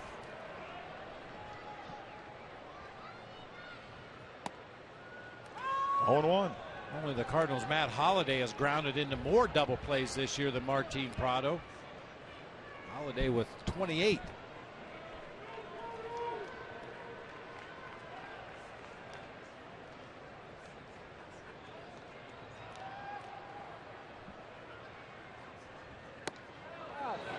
Yes, come on. He did not go, Tony Randazzo.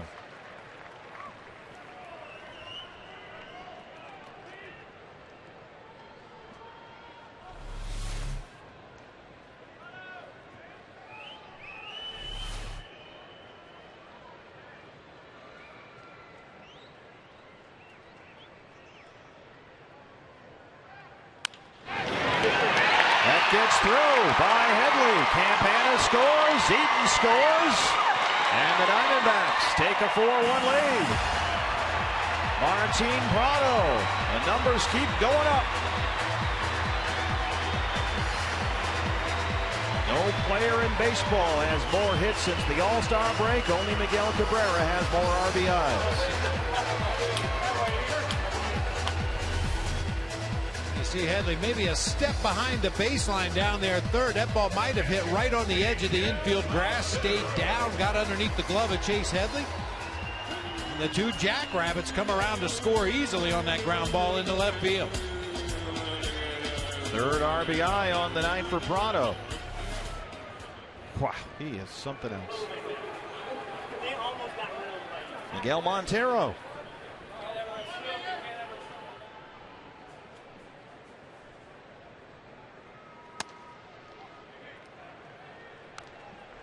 Miggy has struck out and flied out 0 for 2. Chavez at second, Prado at first, 2 runs in.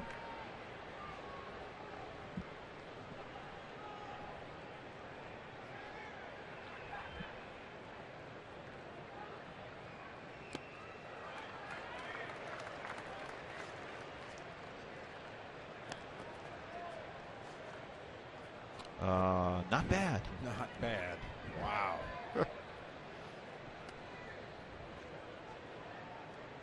And you can circle that date, June 25th, first day of a 10-game NL East road trip in Washington. Ever since then, you cannot get him out. And it's rare where you look over the course of a season and point to one day where everything literally changed, but Martin Prado has had that kind of year.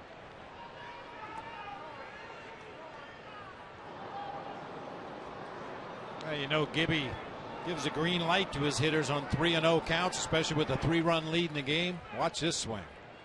Up, took it out. Oh, whoa, hold on, Manny Gonzalez.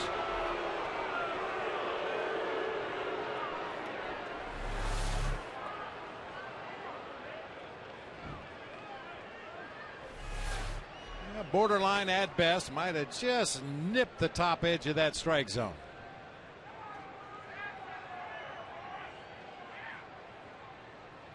On the ground to second, Jerko, Forsythe, Alonso, they turn the double play. But the Diamondbacks get two more. Martin Prado, a 2-run single. We are through 6. They lead it 4-1.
Take to a 4-1 lead. He'll work to Logan Forsythe, Raymond Fuentes, and Nick Hundley.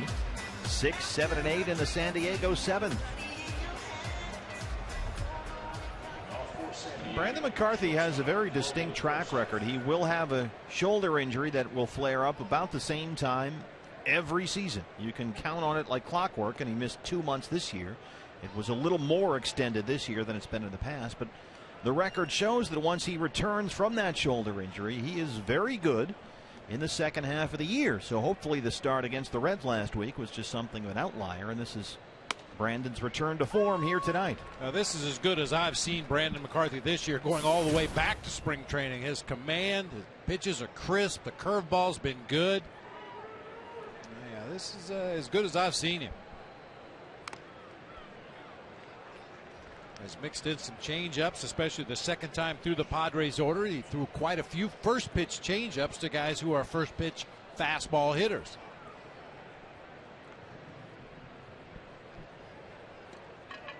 Forsythe 0 for 2. And he's behind 0-2.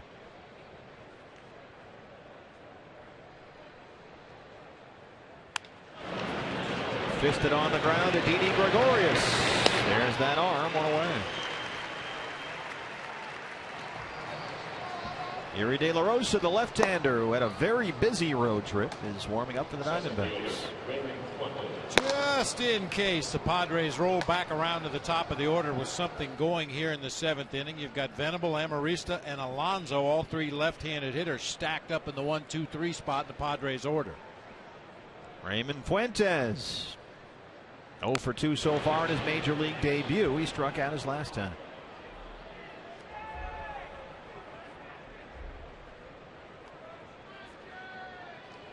Just 22 years old, Fuentes. And a big minor league season. And this is a big night for him. Rolls that one to second. Prado's there, 2 down.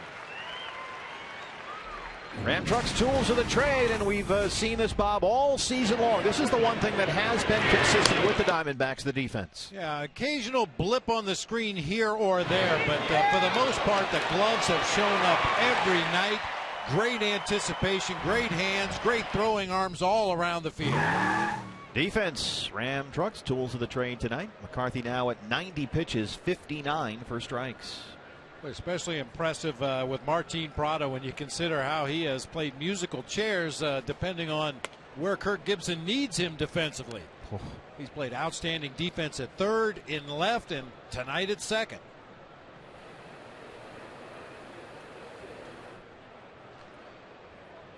Nick Hundley 0 for 2.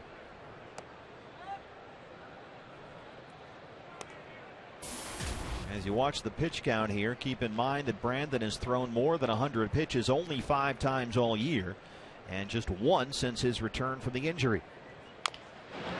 Bounce to third. Eric Chavez plays it on the high hop. And Goldie scoops it up. It's a 1-2-3-7 for Brandon McCarthy, who is through 7 with a 4-1 lead.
Pitcher Brandon McCarthy, 7 innings of 5 hit ball. He has not given up an earned run, and he has struck out 5. And we're back with Joe Borowski here to start the bottom of the 7th inning. And Joe, what a difference between Brandon in Cincinnati last week and here back at home at Chase Field this week.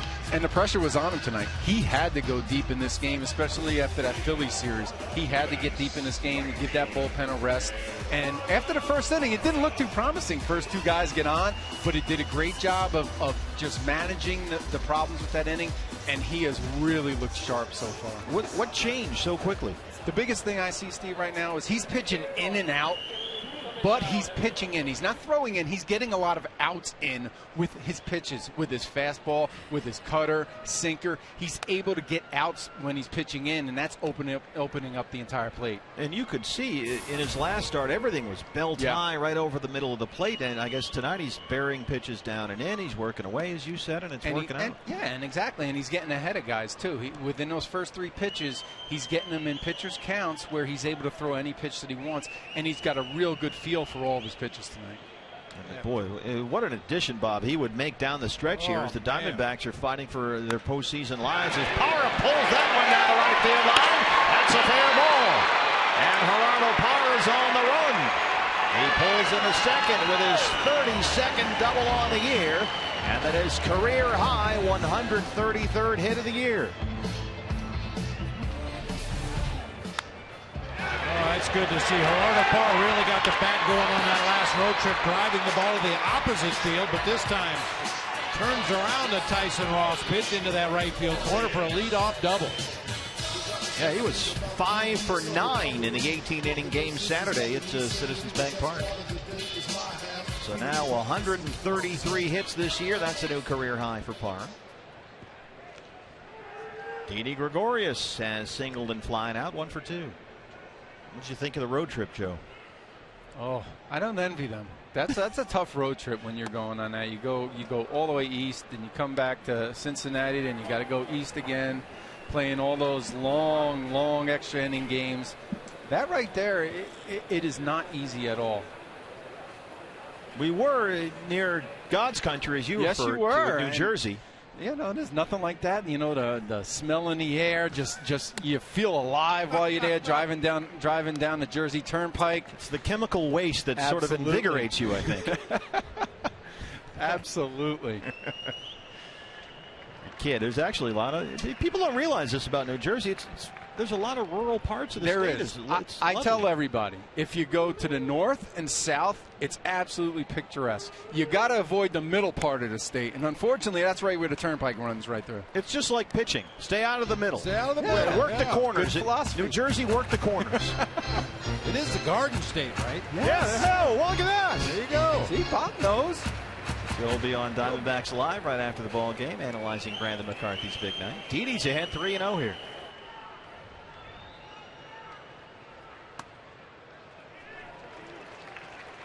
First and second, no outs. And Brandon McCarthy's night will end here. 2 on, no out. A chance to add to the damage, so Jason Kubel will hit, and that's it for Brandon McCarthy. Well, what a great night for Brandon. That first inning, he gave up a run on 2 hits, had 3 base runners. Over the next 6 innings, no runs, only 3 hits, and 4 base runners. And this might be it for Tyson Ross as well.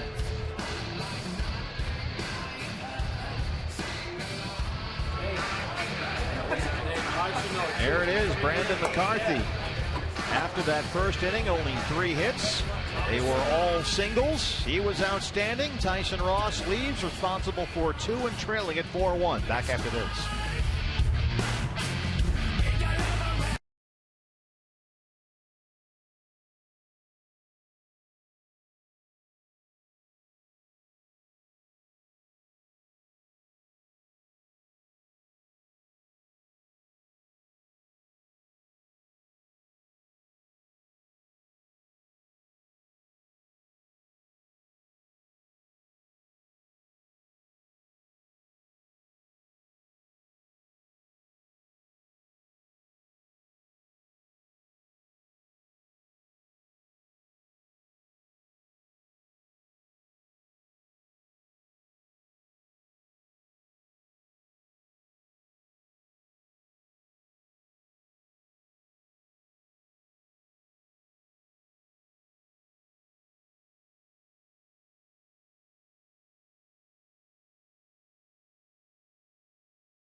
Interactive kiosk right here at Chase Field during any Arizona Diamondbacks regular season home game. Speaking of which, I really have to sign up for that. I want to play that game, and I keep forgetting to sign up. I'm not sure you're eligible, frankly, are you? Oh, I got to find out about that. I'm not eligible for bobbleheads. Now I'm not eligible for that. I got to find out about this. Well, Jason Kubel was announced as the hitter. Bud Black went to his lefty, Colt Hines, and so Jason has been recalled, and Aaron Hill will hit for Brandon McCarthy. So that was Jason's night right there. Aaron Hill, who tweaked a groin the other day, not in the starting lineup, just as a precaution. So it's good to see him getting in there tonight at .313 and 9 home runs. And he has been almost as hot as Martin Prado.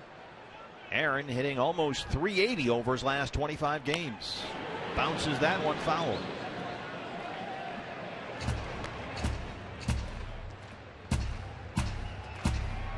Here's the run that Aaron Hill has been on. Last 17, he's almost a .400 hitter.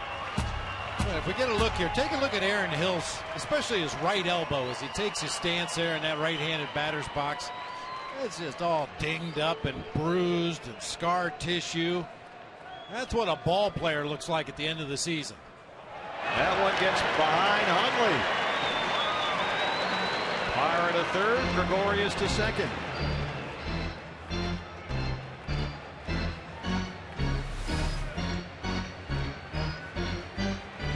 Little shift of weight that time for Nick Hundley. Just tried to reach across to the forehand side and pick that slider cleanly out of the dirt. Goes all the way to the backstop, moving two guys into scoring position for Aaron Hill. Padres will now bring their infield in.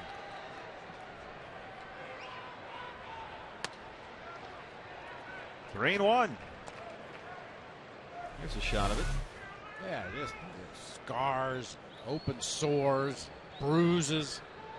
And that'll never heal until about 3 months after the season's over. By Christmas time, he'll look normal again. With first base open, they will walk Aaron Hill and work to Tony Campana with no outs and the bases loaded. Big chance for the Diamondbacks to break this thing wide open.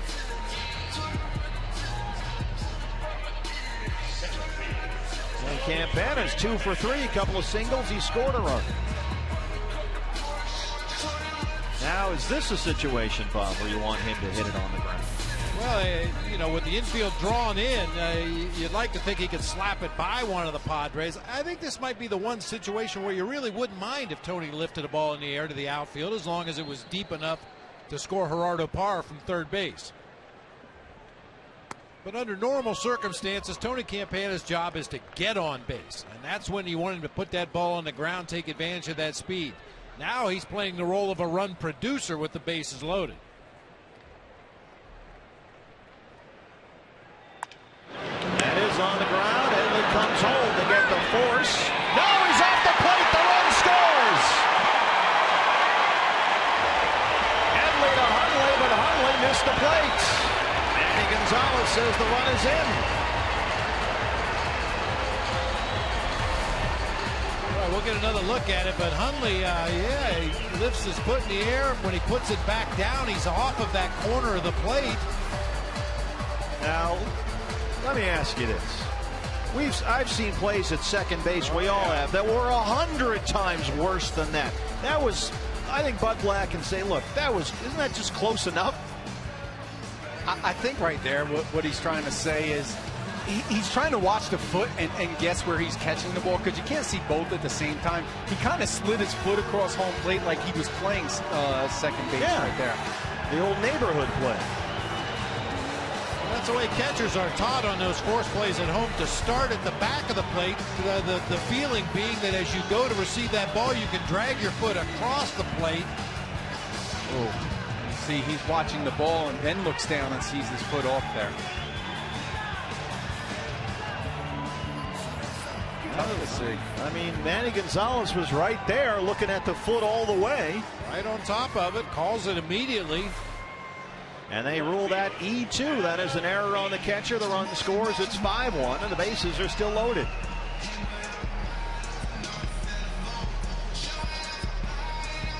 And really a fundamental mistake on Nick Hundley's part. With Tony Campana running out of the box, you're not going to double him off at first base on that play. You have to make sure to get that out at home plate. Eaton singled and scored his last time up.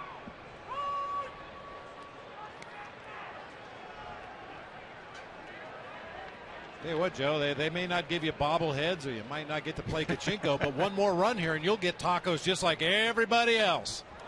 This is true. I am looking forward to it. And once again, you're up here in the big offensive inning. Yeah. I tried to do my part, Steve. I tried to do my part. We were talking about that on the road trip. I in know. fact. We were looking for some offense. And we're like, where's Borowski? We could use a couple of runs here. Didi at third, Aaron Hill at second, Tony Campana at first. Bounce to second. Jerko coming home. And that time, Huntley's foot is on the plate.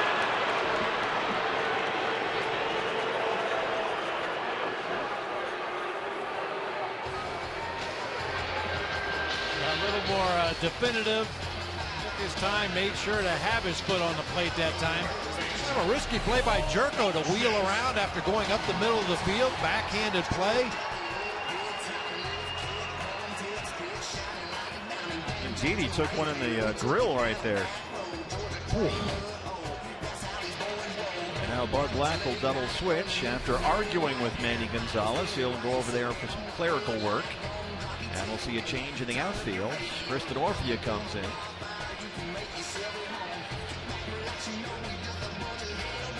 Looks like Fuentes is coming out.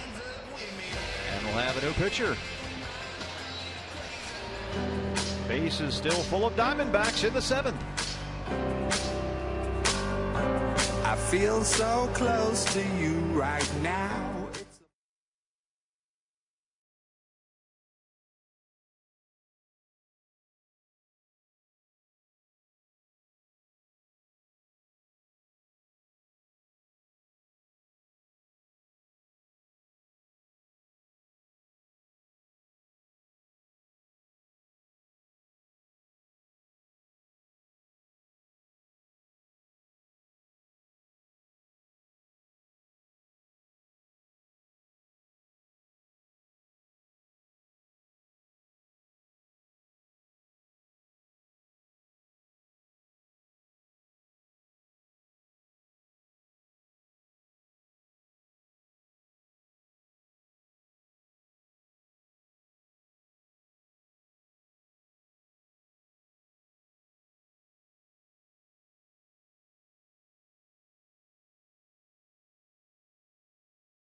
The bases loaded, and Goldie, of course, already has 3 grand slams this season, and looking for 4 right here. The Goldie Granny. This was in Cincinnati, an absolute missile off J.J. Hoover, and our buddy there took a header going after the souvenir. So here's Goldie, bases loaded. Changes for the Padres. Kristen Orphea comes in the game. He'll actually be in left field as Amarista moves to center, and the new pitcher is Anthony Bass. Aaron Hill at third, Tony Campana at second, and Adam Eaton at first. Good speed on the bases for the Diamondbacks. Here's Goldie. Bass misses there, 1-0. Goldie so far has grounded into a double play. RBI triple and scored a run. He struck out his last time up.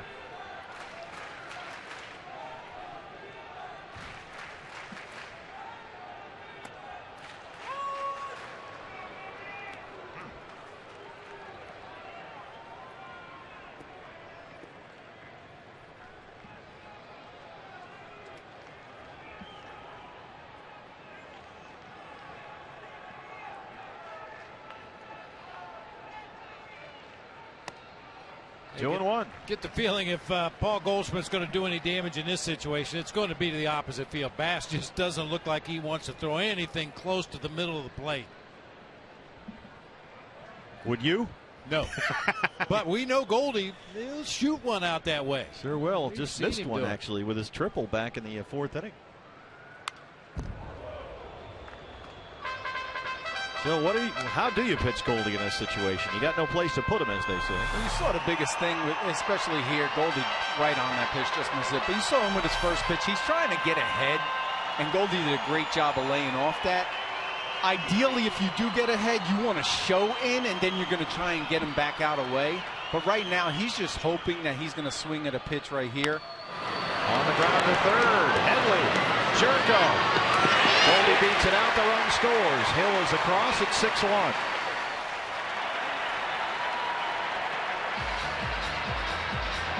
There's your tacos, Joe.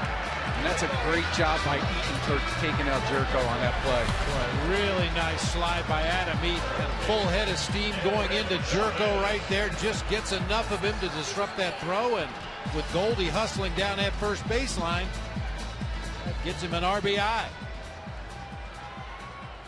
So that's 103 for the National League RBI leader. 6-1 Diamondbacks. And tacos.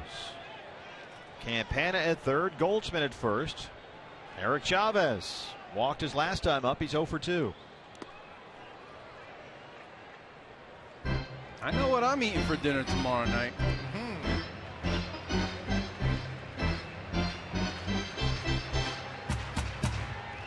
Good way to start the homestand with tacos. Brandon McCarthy, outstanding start. We're eating tacos. So far, so good. Reds have lost. Dodgers are beating the Cubs 2-0 in the fifth. 2-0.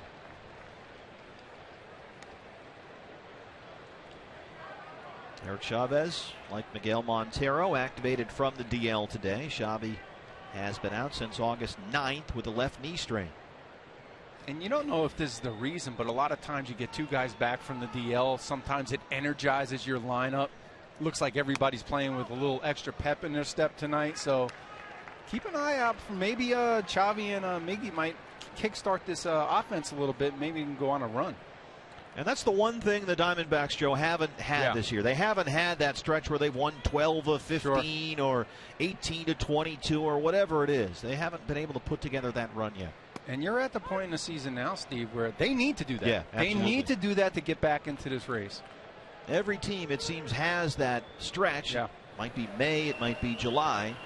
But for whatever reason, mostly, I guess, because of all these injuries, the Diamondbacks just haven't been able to put together that run.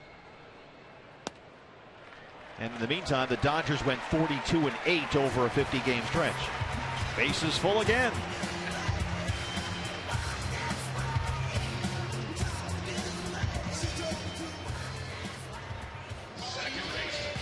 So here's Martin Prado. He's got 3 RBIs tonight, a sac fly in the fourth, and a 2-run single his last time up. Campana at third, Goldie at second, Eric Chavez at first.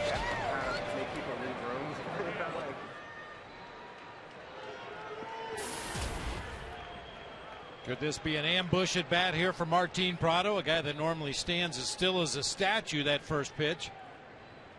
And he does it again.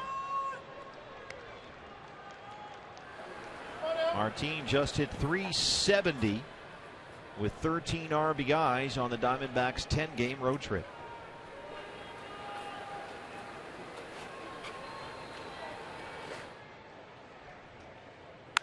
Up the middle, off the glove of Bass. He's got to hurry.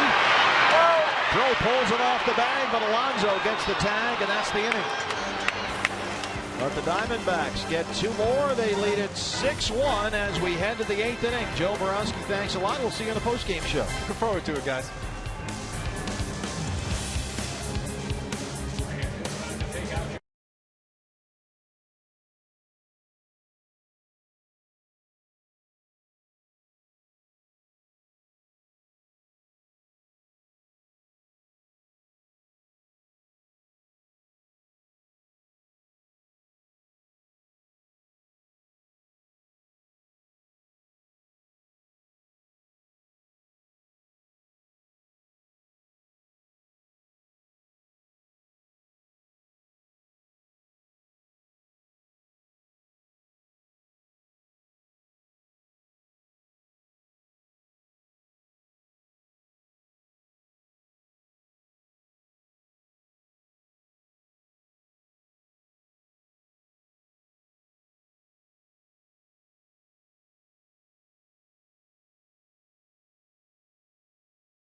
all of June and into July with a fractured right hand. It was originally thought to be a wrist injury, but then it turned out he had a broken bone in the hand. And watch the reaction right there. As soon as he tagged Prado, he winced and ran into the dugout. Those tag plays over at first base always very dangerous. You get your hand, your wrist, your elbow involved with that base runner streaking down the line. We'll see what happens with Yonder Alonso. In the meantime, after Kirk Gibson hit for Brandon McCarthy, his outstanding night is over. He worked 7 terrific innings, and on for the Diamondbacks is the left-hander, Yuri De La Rosa, his 12th appearance of the season. He's worked 7 2/3, allowed only 4 hits with 7 strikeouts.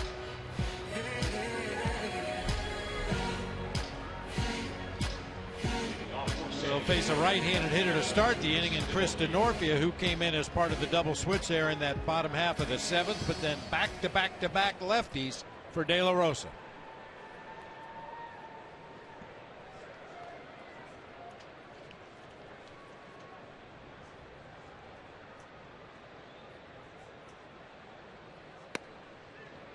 There's a strike, 0-1 to Chris DeNorfia. He's at 272 on the year. This guy has had a really up and down season.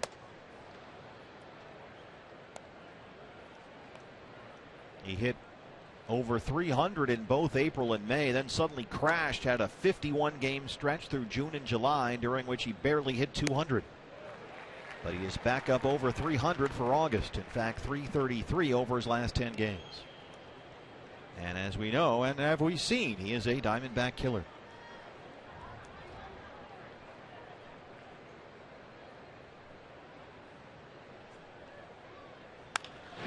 On the ground to third, right to Eric Chavez. Long throw, 1 away. Hey, fans, catch the rest of the 2013 season in HD quality with MLB.TV. Watch every out-of-market game live on over 350 supported mobile devices. Visit MLB.TV today. Baseball everywhere. And we used it everywhere. Pittsburgh, Cincinnati, Philly, on the planes, on the buses. Will Venable, a pair of singles his first 2 times up. He grounded out his last time. And Yuri De La Rosa has been sort of one of the quiet stories of this season. It's turned out he's been quite a find here at the age of 23. He had a very busy road trip. It's Venable way out in front. Yuri pitched in all 3 games at Pittsburgh. He worked in 2 of the 4 games at Cincinnati and 2 of the 3 games in Philly. And he's been effective from the left side.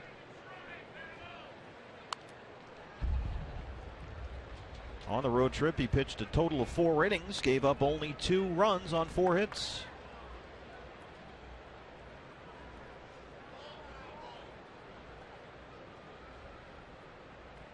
Yeah, so far this season against De La Rosa, left-handed hitters 1 for 13. It's an .077 batting average. As you see right there, he can be sneaky quick, 90 miles per hour with that 4-seam fastball. Change speeds on his breaking ball from time to time. Nicely done. Yuri De La Rosa gets the first 2 outs of the game. Our Chevron upcoming pitching matchup back with you tomorrow here from Chase Field on Fox Sports Arizona. And this one will be intriguing. Former Diamondback great Ian Kennedy takes on TBD. The rotation is such a mess after all these extra inning games. Frankly, we're not quite sure, and neither is Kirk Gibson. So stay tuned. And Ian Kennedy has pitched well for the Padres. They're happy with that trade. They've been happy with what they've seen from Ian Kennedy and his time in San Diego.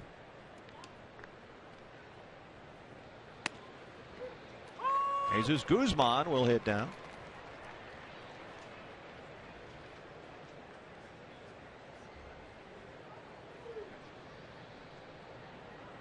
Guzman hitting for Amarista right here. Tell you, when you play the San Diego Padres, you know one thing for sure.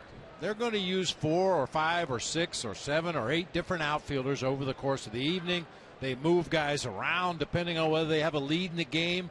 They want to get their best defense on the field, or do they want to try to get back into a game? They put their best offensive outfield in the game. especially when Carlos Quentin was healthy and starting in left field. He almost always came out for defensive purposes late in the game. And they'll change him around like a shell game between innings. You look out and everybody's in a different spot. Even if they don't change personnel, they move them. Well, Amarista, Venable, and Denorfia, certainly the three of those guys can play all three outfield spots. We've seen them do it repeatedly for Bud Black.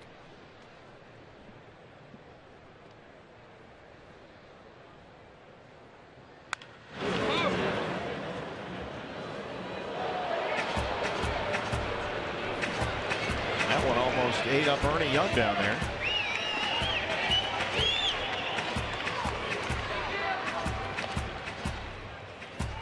Guzman has played in 15 games this month, only 5 starts. He's hitting .214 in August.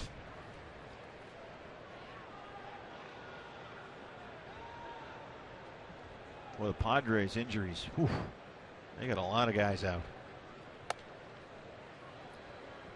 Yeah, only the Miami Marlins this year and the Atlanta Braves have lost more games due to injury than the San Diego Padres. 936 games with players on the disabled list. They're without Maben and Quentin. Everett Cabrera was suspended for his involvement in the biogenesis investigation.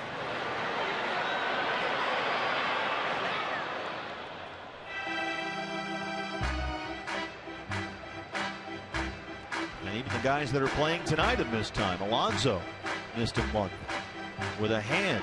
Jerko missed a month with a groin. Now, Osmani Grandal broke his leg on a horrific collision at home plate. Their catcher, he'll be out for a year. 3-2. Yuri De La Rosa gets a couple of strikeouts and works a 1-2-3-8. Home half on the way at 6-1 D-backs.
There's some fans enjoying the lower level seating here at Chase Field. A reminder, fans, come on out and join us here tomorrow and Wednesday in honor of the 18-inning game in Philadelphia, the 7-hour and 6-minute game that went 18 innings at Citizens Bank Park. All lower level seats for this series against the Padres are $18. So you can't beat that. Get in out of the rain and the dust and join us here in the cozy confines of Chase Field. $18, any lower level ticket. $18 for the next 2 games. So we'll see you out here at Chase Field Tuesday and Wednesday. Miguel Montero fouls that one off. Anthony Bass back out there for his second inning. And you were right, Bob. The shell game continues. So it's Guzman in left. Venable moves to center, and Denorfia moves to right. For this pitch, he may move around as the count gets deeper, but we'll see how it goes.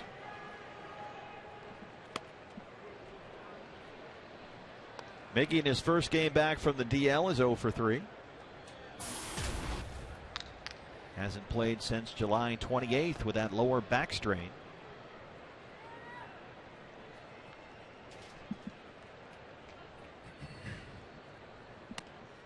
Every manager it seems has a quirk. And they all, I'm sure, make sense to that guy. But Bud Black will move his outfielders all around all the time. You know, there was Tony La Russa would hit the pitcher eighth. Gibby likes to throw to first all the time. That one's on around a second. Jerko throws him out, one away. Did you have a kind of a thing that was unique to you as a manager? I think we just tried to be unpredictable. I mean, if there's such a thing as being predictable in being unpredictable, that's what we tried to do. I mean, we played hit and run occasionally with the pitchers running on first base. Played hit and run with pitchers at the plate if we felt that was our best chance to maybe generate some offense, open some holes on the defense. We used the squeeze play from time to time when we felt it was appropriate and timely. Just try not to fall into patterns where that opposing manager, you know, of course, everybody goes on the internet. There's all kinds of information, all kinds of statistics and patterns and tendencies. We just try to avoid falling into any kind of patterns. Parr 1 for 3, doubled and scored his last time. And one thing we did do, and we've talked about this in the past, our AAA affiliate was just down the road in Tucson, so when we called a guy up from the minor leagues, they were going to play that night. We just felt it was always better to get a guy in there right away, make him feel like he's part of the machine, let his teammates see what he's all about. Venable has it in center, 2 down. Let's answer our AT&T Twitter poll question. Do you think pitchers should be able to win MVP? It was close, but 41% of you are with me. I thank you for the support. I take a little more of a hardline stance on this one than others because there's nothing in the voting criteria. This is why I kind of get upset about this. And writers always like to make statements with their votes. There are a lot of guys who will vote, hey, look at me. I'm going to leave a blank ballot for the Hall of Fame, or I'm going to do this and that. There's nothing in the criteria at all that says you cannot vote for a pitcher for the award, and you're supposed to vote if you're given the privilege of voting and follow the criteria. But some guys like to do their own thing and make their own little statements, and that often becomes what that's about.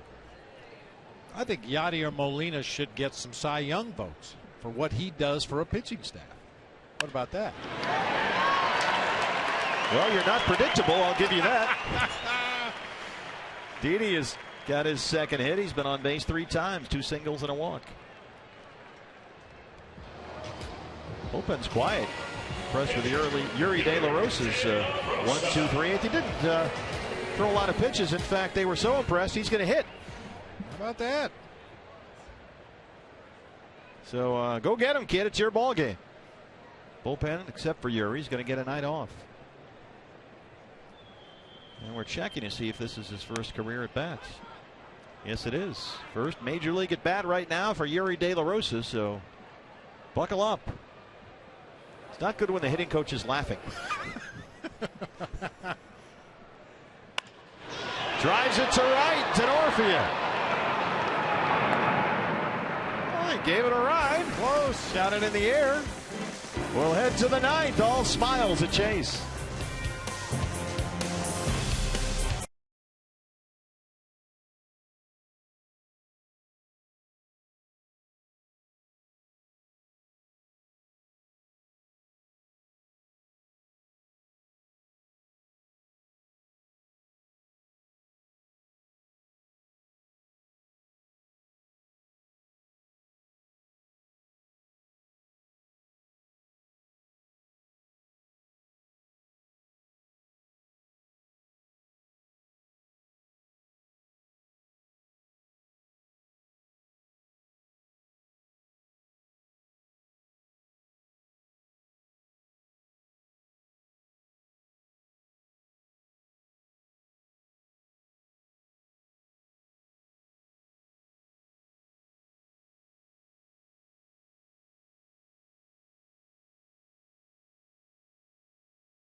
Well, Yuri De La Rosa just flied out in his first big league at bat, and he got the bat on the ball, got it up in the air, and the folks at the dugout were a little bit surprised. Look.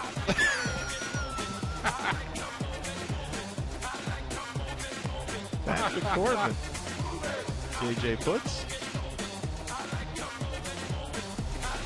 Yeah, he didn't get cheated, I'll tell you that. Go up there and let it fly. He had a handful of at-bats in the minors, but that was it, so he's officially 0 for 1 in the big leagues. Never know when you're going to get another one. When you're a relief pitcher, at-bats, I mean, you talk about a treat, getting a chance to hit. Usually you got to borrow a helmet, borrow some batting gloves, borrow somebody's bat. Yeah, remember we saw Aroldis Chapman get his first career at-bat in Cincinnati. Hey fans, Fox Sports 1 now available on all TV providers. Go to foxsports1.com to find out what channel Fox Sports 1 is on in your area.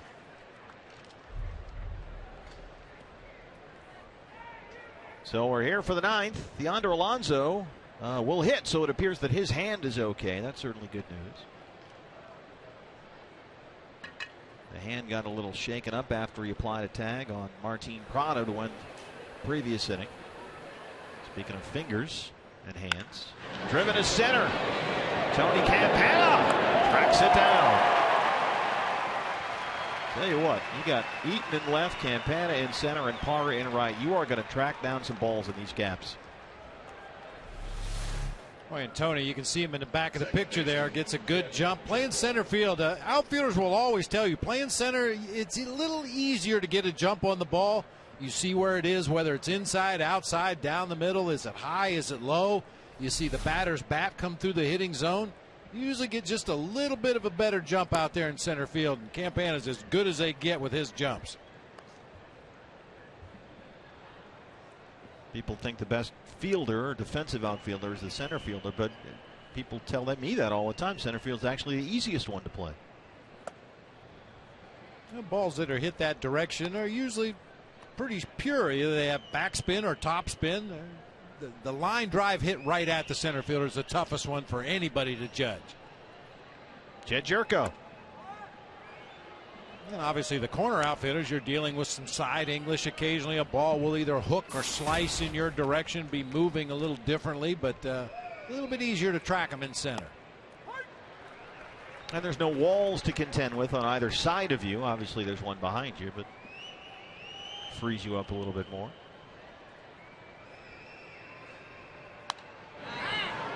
And that outfielder's glove on Tony Campana's hand, it looks like you could pack for about a 7-day road trip. Look how big that glove looks. Makes Parra's looks like a mitten.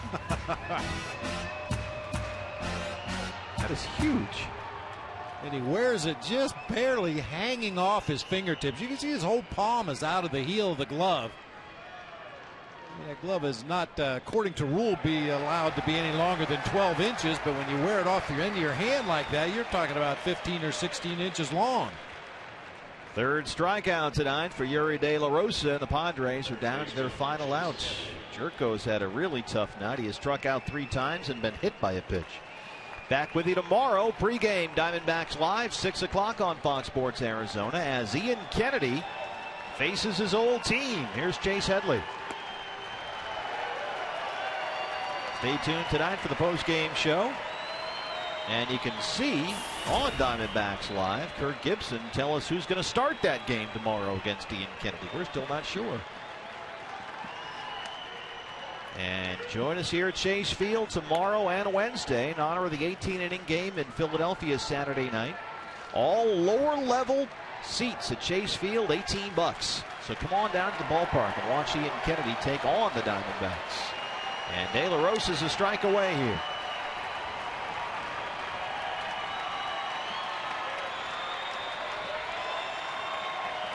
Great start to this homestand. 9 games at Chase Field. Brandon McCarthy was terrific. The offense was there, and De La Rosa has been a gem out of the bullpen. It's all been there. Sparkling defensive plays. This one was the total package here, Bob. We said the guys were going to respond. A little home cooking, sleeping in their own beds. Their own fans here at Chase Field. Struck him out. That's 4 for De La Rosa, and the Diamondbacks They're home and they're healthy, and they win it 6-1.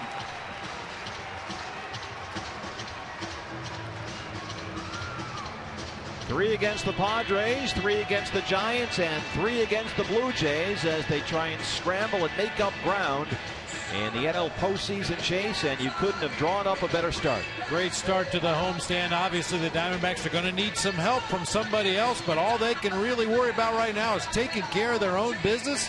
Had a real good chance to do that over the course of this homestand. Dodgers are beating the Cubs 2-0 in the 6th in L.A. The Reds lost to the Cardinals, so a chance, and they do in fact pick up some ground in the wild card race. It's a 6-1 Diamondback win to open the homestand. Let's go to Jody Jackson and Joe Borowski. That's right. Thanks a lot, Steve. Joe, we have a lot to get to. Oh, yeah.